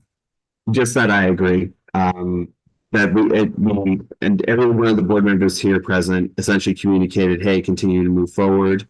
I still want to move forward with the planning process here. I would like more additional information before I make a decision, such as capital funding from the state. And I have some other questions too, that is in relations to where additional funds can come from to help support these projects.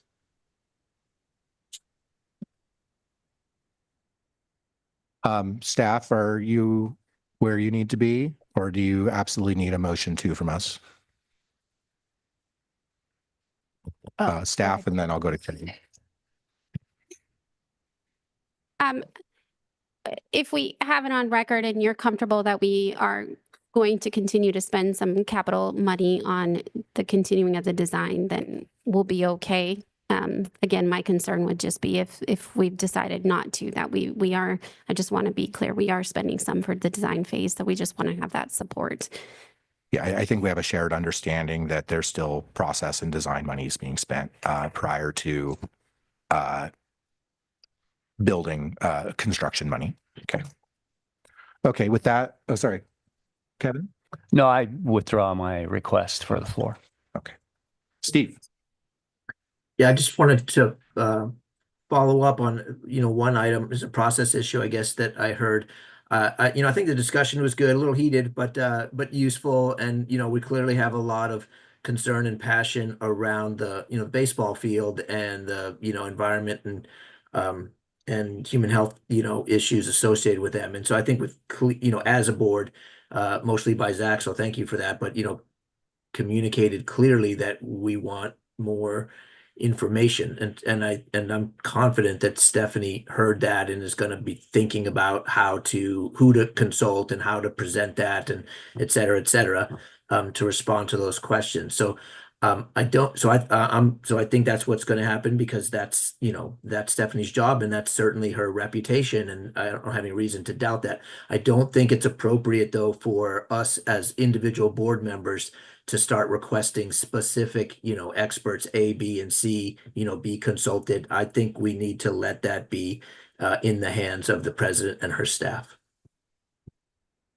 I recognize that there might be a couple names I recommend, but I don't have any assumption that they will be the main people that they end up talking to. Thanks. Julie? I just wanted to thank you for your presentation and sticking with and answering all of this. And I also want to thank you for coming out and being here to try to provide us with context and helping us navigate this. But, it's late, it's a night, but I just want to thank you all. And the reports were great, and the backup information, and even answering the questions that Chair has to ask. But thank you very much for your presentation. Thank you. Next up is board policies. So if you can introduce the speaker, please. President Bolger. Yes, of course. Thank you for this. And you may recall that these board policies were actually moved from the work session to this meeting, this regular meeting. It's a little bit out of order, but this is the first read of those policies. And I'll turn it over to Brett, and I believe Kara has some of those policies. Thank you. Good evening, Chair Mahalan. Thank you, President Bolger, members of the board. This evening, I bring before you the first of many rounds of policy review that you'll have this year to look at. We wanted to make sure we started you off with something relatively easy. The way the process will work this year, you'll have two readings. A first reading, most often at a work session, and then it'll go to the regular meeting for the second reading. This evening, we bring to you 6 fiscal policies and 1 policy that's related to a tuition waiver that we offer certain students. This first, well, there's really only 2 policies that we are suggesting revisions. The way the process works, we try to group together related policies. As you know, there's Board Policy 2340 that requires all policies to be reviewed by the board on a 5-year basis. And so the first 6 policies are fiscal policies that were up for a regular review. The 7th policy, the tuition waiver, is one that we are recommending a revision because there's currently a conflict between our policy and what the state statute requires. It's really up to you how you'd like to go through this. There are, of the first 6 fiscal policies, there's only one that we're suggesting a revision on. That is Board Policy 205. It's very minor, and for the policies that we are recommending revisions, we put a rationale for the suggested change in the packet. I'm happy to answer any questions. We can go through these one at a time if you'd like. Kara's here if you have any specific questions, but I'll leave it up to you how you'd like to handle this process. We tried to keep it kind of light tonight. Yeah, Julie and then Kevin. I read them all and don't you need you to read them again? They were, and the rewrites were perfect. They were well done. The asset one was real nicely rewritten. So thank you. And I don't have any questions at all, but thank you. Thanks goes to Kara's team. Austin. Or sorry, Kevin was up next. Yeah, all I can say is yes, what Julie said. Austin? Some of these updates, were they brought to us by the CA a policy booklet?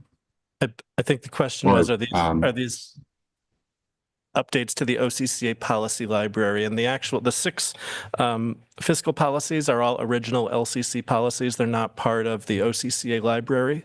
And that's the same with the 7th one, which is a tuition waiver for dependents of fallen or disabled service members. And actually, in the case of that policy, 730, the language that we adopted originally was OCCA language. This is a bill that multiple generations of the bill have passed over the years. And when the language was first put into statute, the definition for residency for students was based off of community college's residency. But somehow between the time the bill was passed and the lawyers in the Capitol had their final say of putting everything in statute, in my opinion, they did a copy and paste of what the universities use for residency, which is living within the state of Oregon, not within a community college district. And so this was something that OCCA was unaware of until we brought it to their attention. So most boards in the state that haven't updated this specific policy yet will have to do so in the next few months. So there's no action we have. So we'll approve this as part of the consent agenda or an action item in a month? This will be a first reading tonight. It goes to your consent agenda for the November 6th meeting. We'll also have a set of policies to present to you at your work session on October 22nd, and those will also go to the consent agenda. So you'll have quite a stack of policies in November for a second reading. Try to keep them easy like this. But if a red flag does come up between now and November, that there will be an opportunity to pull it from the consent agenda and get looked at again. Yeah. Okay. I'm just going to say, Brett, my expectation is that the next set go as smoothly as this one. You've set the bar high. We'll try to keep it going. Please. Okay. All right. Well, thank you. Next up is, let's see, where are we? Action items. That was board policies. So next is the academic affairs update. Yes, and we have a series of updates. And so we'll start with the academic affairs, move to student affairs, and then human resources. In the interest of time, thank you, Kara. In the interest of time, I'm going to try to just highlight a few things. I trust that you read my board report. And one of the things that is not included in my board report that I've been sworn to secrecy from last June, is I'm going to unveil it to you now, is that we can now announce our common read for this academic year. This is a program I'm incredibly excited about that we are bringing back to Lane Community College. It's being sponsored by the Lane Forward Fund. The book is A Psalm for the Wild Built by Becky Chambers. Becky Chambers is an author who lives in Northern California. This is a Hugo Award-winning book. It is, it's a new, I read it over the summer and I couldn't share it with anyone. That was the thing. And it is, the genre is called cyberpunk. So it's somewhat science fiction, but it has an incredibly positive perspective on the world. It's about a future world. It's an incredibly kind book. And the quote to begin the book says, for anyone who needs a break.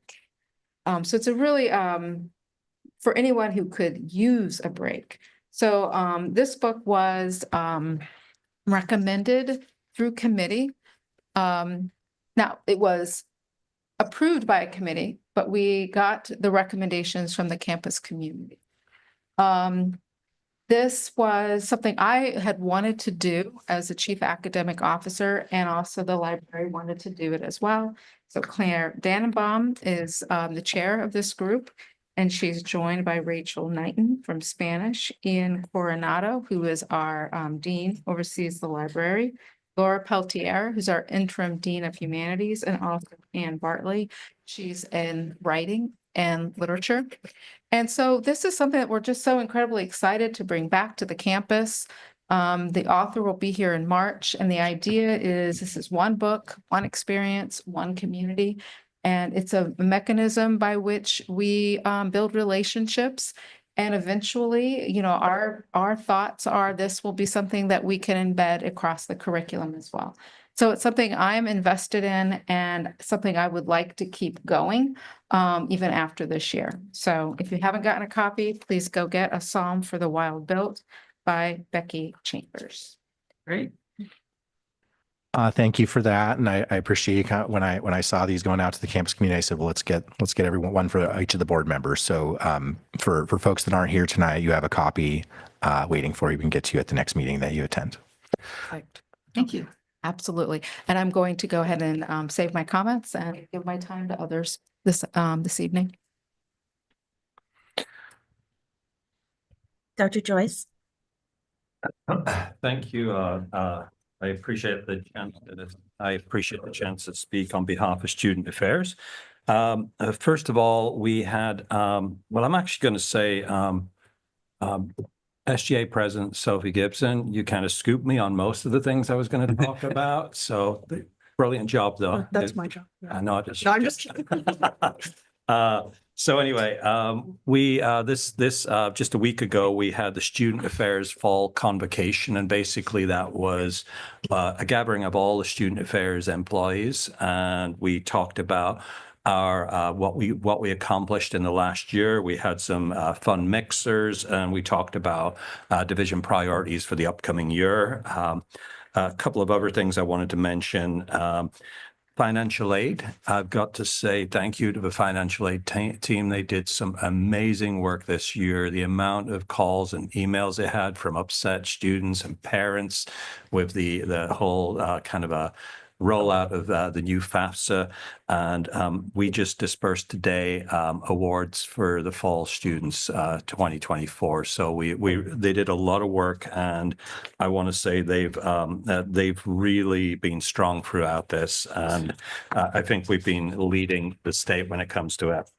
So international programs, we brought in 82 new students from I think something like 43 different countries. It'll give you an idea of how diverse our international student body is. And we brought in 5 other part-time students as well. I wanted to mention as well student leadership development. We had 17 students along with the Director of Student Life and Leadership, Becca Maley, behind me here. They attended 2 days of student leadership collaboration training, and including student government representatives, international students, early outreach student navigators. And the topics were diversity, equity, inclusion, Title IX, ethical decision-making, things like asynchronous learning via Moodle. The students did vector training, family educational rights, FERPA, and earned their food handlers certificates, which I thought was awesome. If any of you were available, if you were on campus during our first welcome week, we made some big improvements thanks to Student Life and the groups that volunteered. But a lot of our signs this year also were in Spanish, and we were really moving in a different direction there, sandwich boards, and now in both languages. And I want to thank all the faculty, staff, and students, particularly the students who were involved in the Welcome Week. We had 80 volunteers over the course of just a few days, bringing walking students from building to building, answering questions, encouraging students to attend all the different events. And again, President Bolger and President Gibson for the pancakes. It was a lot of fun, good music. And what I've seen is students picking up volleyballs and just starting to play in the courtyard. It just kind of engagement begets engagement. So I'm going to say I agree. The petting zoo was absolutely adorable, especially when the kids from the childcare center showed up. It was just a perfect time, and there was a mechanical bull as well. And so a number of students, staff, and faculty and administrators did the mechanical bull. And Dean Justin Chin of Workforce Development lasted 1.7 seconds. So I just wanted to point that out. There's photographs and video. We had the fall resource fair in the center building, and that was well attended. It was great to see all the different departments there. I'm going to skip over some more things. We have other things going on in the upcoming weeks. The voter registration continues. October the 15th is the deadline in Oregon. So anybody knows, please tell them to register. There's going to be a kind of a learning session on the Titan Food Pantry and a student job fair on 10/16 as well on the 16th of October. I don't want to get into too many different things. There's all sorts going on, but I just wanted to give a brief summary of the things that are happening. Thank you. Good evening, board members. I'm excited to give you an update on the work that we did. We talked at the last meeting about the fall in-service and some of the trainings that we had planned there. Had a Title IX training where Daniel Brown, our Title IX coordinator, was able to provide updates to faculty and staff about the new Title IX regulations. It was really well received. We also had a panel discussion with managers who scored the highest on the Gallup survey for their departments to share what they learned and best practices, as well as the training active bystanders training that we discussed last time to be able to interrupt incidents of bias.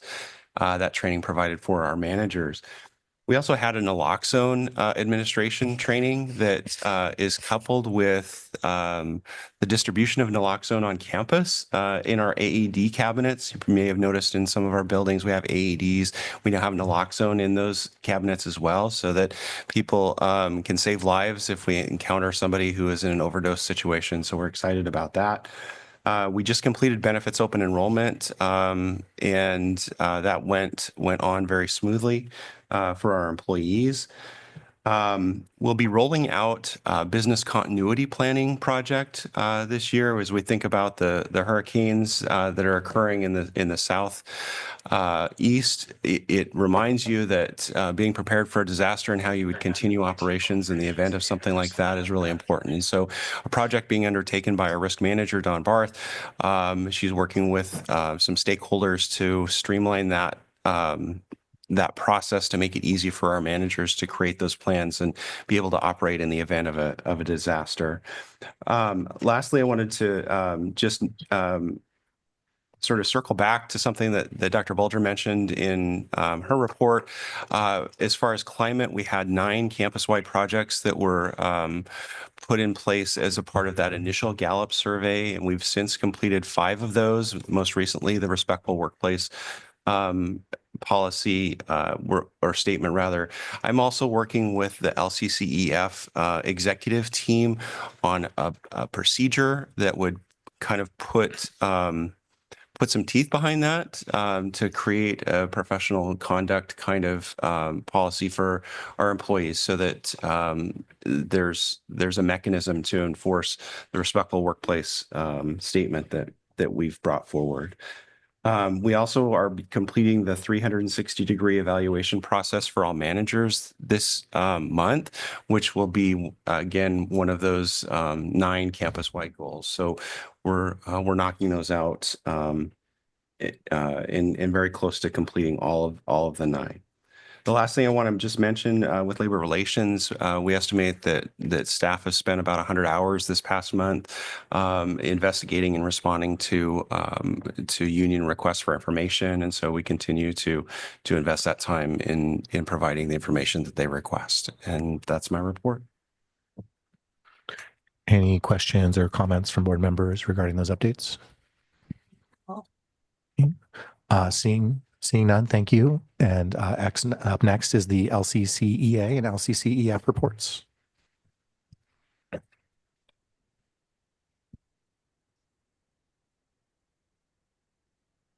Good evening, board members and President Bolger.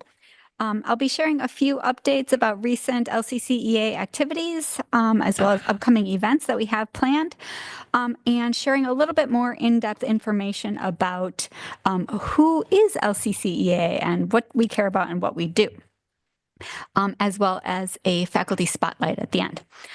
First, I'd like to share that in the middle of September, Faculty Connections was held, and this is led by math faculty member Wendy Rose Aaron, together with faculty professional development coordinator Brooke Taylor from chemistry, and the steering committee, who hosted a 2-day event to welcome 15 new faculty members. Faculty Connections is our faculty-led orientation and mentorship program, and the days included visits from HR, President Bolger, and cabinet members, panel discussions focused on supports for students and faculty, campus tours, a syllabus workshop, an introduction to Moodle, which is our learning management system, and the Academic Technology Center, among others. In total, there are 10 new full-time faculty this year and 31 new part-time faculty so far to meet the burgeoning student demand. Our LCCEA membership committee is really busy providing a welcome and additional new hire orientations to the many part-time faculty who have been recently hired and who have been hired after in-service. Our membership committee is going to be hosting a movie night on October 16th at the Broadway Metro, where we'll have a private screening of Salt of the Earth, which is a true story based on the 1951 long and difficult strike against the Empire Zinc Company in New Mexico. And the film, which was made in 1954, features local zinc miners and their family members as actors. So we're really looking forward to that opportunity to gather outside of campus for a fun evening. We're also working very hard to elect a pro-education supermajority to the state legislature in order to support funding for public education, and in particular, the Community College Support Fund. And we'll be participating in a community college phone banking night on October 23rd. And we also look forward to collaborating with student government leaders, as well as campus community members in advocacy in the legislative long session. We were delighted to have a visit to our officers meeting by Sophie and look forward to more collaborations. So a little bit more background about who is LCCEA, who are we, what do we do? I think probably the best place to start is with our mission. LCCEA engages in collective action to ensure an equitable learning environment and working environment, and advocates for social justice and systemic change for the public good. And I think you see that reflected in the kinds of things that we're doing and that we're advocating for and talking about, including some of our speakers tonight, such as Rachel Knighton, who is talking about ethics and integrity in search processes, as well as Jen Goudreau, who was reading Matt Svoboda's statement about faculty professional development. The file that I sent you is my presentation that includes a bunch of photos. So I invite you to take a look at that file and see many of the photos, including photos of our officers, as well as our all faculty meeting that where we had about 100 faculty members in the Longhouse earlier in September for a meeting, as well as our ice cream social. We're welcoming our newly elected secretary, April Myler, who is a faculty member in the nursing program. And we're very excited that she has just begun her term at the beginning of this year. A little bit more background information about faculty. Something that's really been kind of interesting to note is that about 1/3 of all faculty at LCC are new and are newly hired since the 1920 year when we had the pandemic. So 32% of part-time faculty have been hired since the 1920 academic year, and 34% of full-time faculty have been hired since that year, which is really quite remarkable. We're very, very busy with our membership work, and we had last year a 100% membership sign-up rate for full-time faculty, and we're on track for the same again this year. Overall, participation in our union is extremely high, with a 94% full-time faculty membership rate and the highest part-time faculty membership rate in the state. I did a little research and looked at our membership rates and found that they're higher than prior to the Janus Supreme Court ruling in 2018, which is really quite surprising and quite remarkable, I think, given the fact that people are choosing to actively become and contribute to union membership.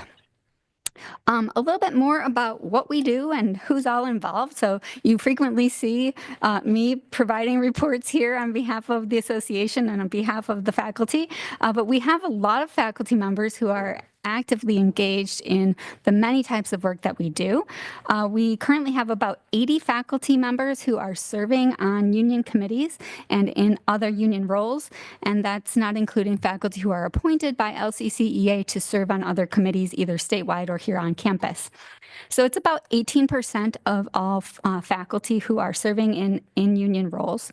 Among full-time faculty, 37% are serving in union roles or on committees, which is really just tremendous, and we're very excited about the level of engagement of full-time faculty. And even more impressive, I think, is the activity of newer full-time faculty. So among the newer full-time faculty who've been hired since the pandemic, 18% are already participating on union committees and in union roles. So what are all these committees and union roles I'm talking about? So you might be familiar with some of the kind of ones that you would hear about most frequently, like the bargaining team that negotiates contracts, or the membership committee that's engaged in planning all of our fun events and doing membership work, the grievance team, which is working on resolving disputes.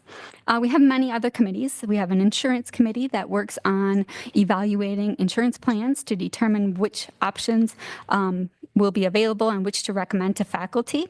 A racial equity and social justice committee engaged in conducting exit interviews with faculty members who are from underrepresented groups and historically oppressed groups who choose to separate from their work at LCC for reasons other than retirement at retirement age. And we do those exit interviews every term. In addition, the Racial Equity and Social Justice Committee has collaboratively worked with HR and really are appreciative of our work with Shane Turner and Sharon Daniel to create a joint recruitment and retention plan for faculty from historically oppressed groups. We have a communications team, an action team, surveys, elections, and nominations committee that includes experts who have backgrounds in surveys, survey development, quantitative and qualitative survey development that help with creation and analysis of surveys. A legislative and political advocacy committee, a peer facilitation team, workload experts, department representatives, many, many more committees besides these. So those are just a sampling. This year, we are engaged in something very exciting, we feel, because we are celebrating our 50th anniversary as an organization. So we're celebrating 50 years of member organizing and building for the future with what we are calling Go for Gold, the dinner and workshop series that we are offering to all of our members. And this is focused on growth for our members, our students, and our communities, organizing for our collective power, leadership for our future, and democracy for our voice in the workplace. And we'll be conducting a number of dinners and workshops over the next several months before we are able to celebrate the actual anniversary in spring term when we are celebrating those 50 years. And we have more than 40 faculty members so far signed up for these events. Last but not least, I would like to share a faculty spotlight to highlight the work of two of our amazing faculty leaders, Avery Old Coyote and Idris Nawabi, both of whom are members of our Racial Equity and Social Justice Committee and also who serve as co-chairs of the Diversity Council. They have initiated a voluntary syllabus review that the Diversity Council will begin implementing this term, and they're offering feedback to faculty who request it on the accessibility, inclusivity, and authentic adaptability of their syllabi. They also hosted a workshop during Faculty Professional Development Day during in-service to help faculty reflect on their syllabi and learn specific strategies to make them more inclusive and equitable. And I hope you will take some time to review all of the photos and graphs and charts included in the report. Thank you. Thank you. Next up is LCCEF. Frankie. Hi, everybody. It's good to see you. I'm feeling a little under the weather, so I've chosen to attend all my meetings via Zoom today. But this year's LCCEF union officer elections are coming up. We've had some key positions that are going to be open: president, vice president of organizing, grievance officer, records officer, officer at large, elections committee member. And all of these are crucial roles, and I know you all understand how important it is to have strong leadership in place as we move forward. Our union officers encourage good and fair elections, so we encourage anyone who's interested to run for office, regardless of who you may know that's planning on running this year. On another note, we had some meetings with the college administration to get managers trained on our contract and on PECBA, but those meetings were put on hold for a little bit. The good news is the administration has assured us that we'll be getting those meetings back on the calendar soon. So it's going to be really important for ensuring that our contract is respected. And I know you all feel the same way. There's the ongoing strike with Teamsters Local 206 and Bigfoot Beverages. And I've had a few people actually more than a few people on this campus ask me to mention to all of you that we should hold off on having their products in our vending machines on all of our campuses until the strike is resolved. It's just one small way that we can show our solidarity with members of our community during this time. And some of those members of our community, they have their own students that are attending here. And that's how part of it came about. During our last in-service day, we had a great guest speaker, Nick Sloss, the chief steward from the SEIU union over at the University of Oregon. Nick shared his experience as a steward, and his passion for standing up to management and earning the respect really resonated with all of us. It was one of those talks that leaves you feeling fired up and ready to keep pushing forward. It reminded all of us of the importance of being heard and respected. Looking ahead, we're gearing up for another round of bargaining with the college administration in March. This time it's a fiscal reopener, and while our last session took almost a year and none of us want to go through that again, we're hopeful this time it'll be smoother. We're staying optimistic and prepared, and I know we'll have your support when we need it most. And lastly, I just want to say how great it's been to see the boost in student enrollment this year. It's been so rewarding to welcome new faces and reconnect with students we've already built relationships with. Our classified professionals on campus have been working so hard to keep things running smoothly, and I truly believe it's going to be great this year for all of us. So again, thank you for all and everything you do. We've got a lot of work ahead, but I'm confident with all of you, our EC officers, our classified members, faculty, and the administration, we're ready to take it on. Have a great evening. Thank you. Thank you. Next up is the good of the order. So board member questions and comments. Does anybody else have any questions or comments? And then I'll have a couple as well. Go ahead, Kevin. Yeah, thanks. During the land recognition reading tonight, I noticed some differences and I was intrigued with the changes and whatnot. And so I'm wondering how those changes came to be. Is there a process? I mean, we've had consistency, in the land declaration for many, many months, and then tonight's was slightly different. So I was curious about where that came from. I know there was talk of maybe doing some simplification of some language, but then I think maybe the speaker had some stuff from the faculty union that also got included in. So we can loop back on that and follow up. Yeah. Okay. Yeah, we should have a more discussion on that. Yeah. Thank you. Sophie? Very briefly on that. When we had a faculty member, Avery Old Coyote, do the land acknowledgement, he actually did it. Austin. Go ahead, Austin. Sorry, go ahead. Yeah. We just can't see did it in Chinook Awawa, Awawa, which is an indigenous people's language, for instance. I think that it's perfectly acceptable, for faculty or other students to be able to add their little additions to the land acknowledgement because it's a way to show the diversity of land acknowledgements. If there's any focus that we should be doing on land acknowledgements, it's now taking the next step in land acknowledgements and actually living those land acknowledgements, not just saying them. So if there's any discussion on that, I think that would probably be the area of opportunity. And we can clarify what happened if we need to make any changes. Sophie? I just wanted to note that we haven't had closed captioning on Zoom, and I think that that's kind of an accessibility thing that we should take note of. Thank you. There were some issues on this end, but on YouTube there. Oh, good. Cool. Okay. Any other questions or comments from other board members? Okay, seeing none, I did want to follow up on a couple things.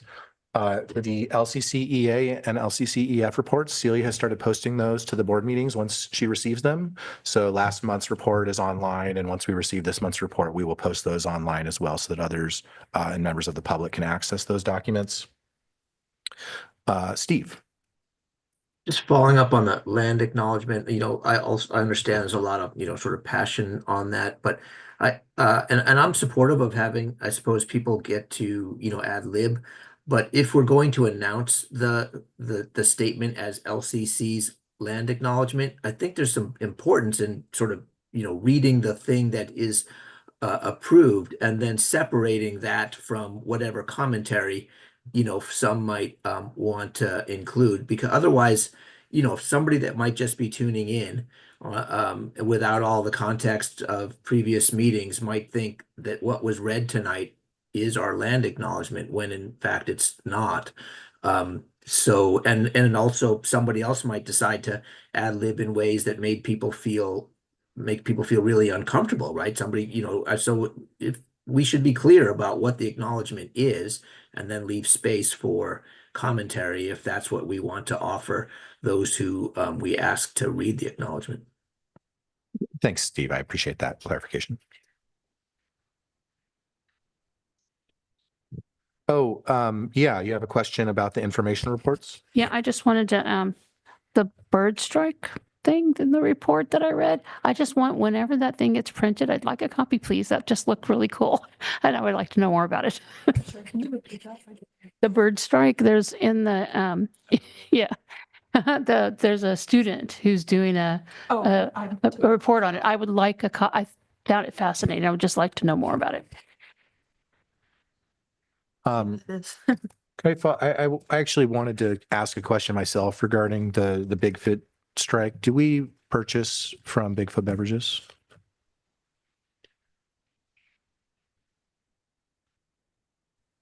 Kara or I'm not sure, but I can check into that. I'm not sure off the top of my head. And do we have any board policies or college policies regarding purchasing from companies whose employees are actively on strike?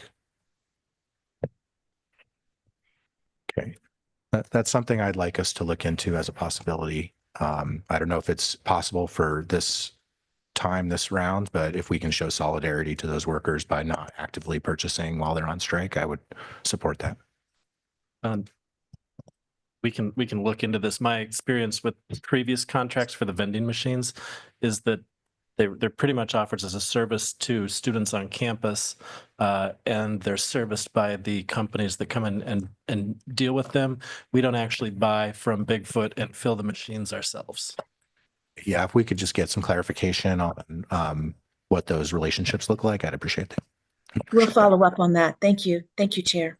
Okay, and last, looking forward to next year and the legislative session, are there going to be opportunities for board members to participate and go up to Salem and help lobby for additional tuition or not tuition, additional revenue from the state so that we don't have to increase tuition? And are there particular dates that we should be looking at holding so that we have those on our calendars? And we don't necessarily need a response tonight, but if we get whatever dates you're looking at that we should hold for the spring, I'm wanting to get those on the calendar sooner rather than later. And looks like we have a hand raised from Austin. A few dates to keep in mind. Tomorrow, we actually have a virtual advocacy training that's being offered by OCCA, and it is tomorrow. Let me get my calendar up. I apologize. At noon tomorrow. Thank you. Noon tomorrow. Yeah, it looks like March 5th is the date that I have on my calendar for our lobby day for community colleges with OCCA. But I would also just simply state that the best time to reach our elected officials is out in our community.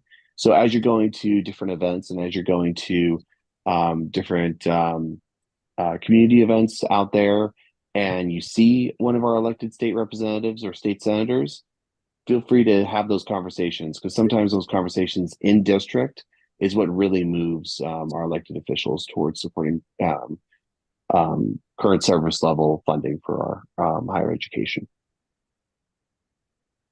Thanks. So it sounds like March 5th, but we'll also get any additional dates out. And do you have anything to add, Brett? March 5th and 6th. The 5th is a one-day legislative summit that OCCA hosts, and the following day, March 6th, is a lobby day for community colleges in the Capitol. It'll be a little bit different this year because the building's still under some major construction and seismic retrofits. So we don't have a lot of space inside the building to hang out like we've had in years past, but we'll come up with a plan.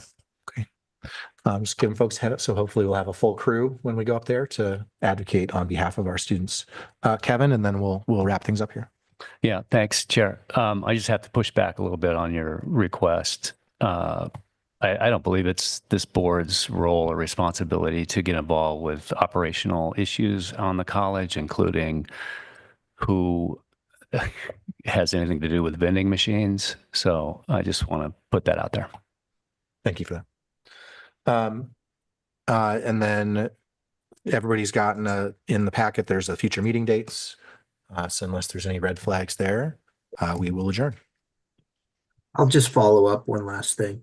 I think we just agreed, right, to a procedure that said, if any board member wants additional information or, maybe I'm a little confused about this, that we go through a process to determine whether, there's adequate support for it. Would that request that you just be made on the vending machines be subject to that process? I want to differentiate between getting responses to questions versus getting work sessions around a particular topic approved, in that any board member at any time can send questions to staff and to President Bolger and seeing Celia, and having those responded during responses to information requests. So apologies, this question just sort of came up tonight rather than being written prior in that method that we can all use. But then for getting specific work sessions around new topics proposed, that's what that new form that Celia sent out is for, so that if you do have a topic that is worth a half hour or longer discussion, that we can get the groundwork laid for that for those discussions. Okay, thanks. That clarification helps. Appreciate that. With that, how long do we need before we come back? I want to get back. So how about 8:20, 8 minutes, if that works for folks for our executive session? Okay. And with that, we are adjourned.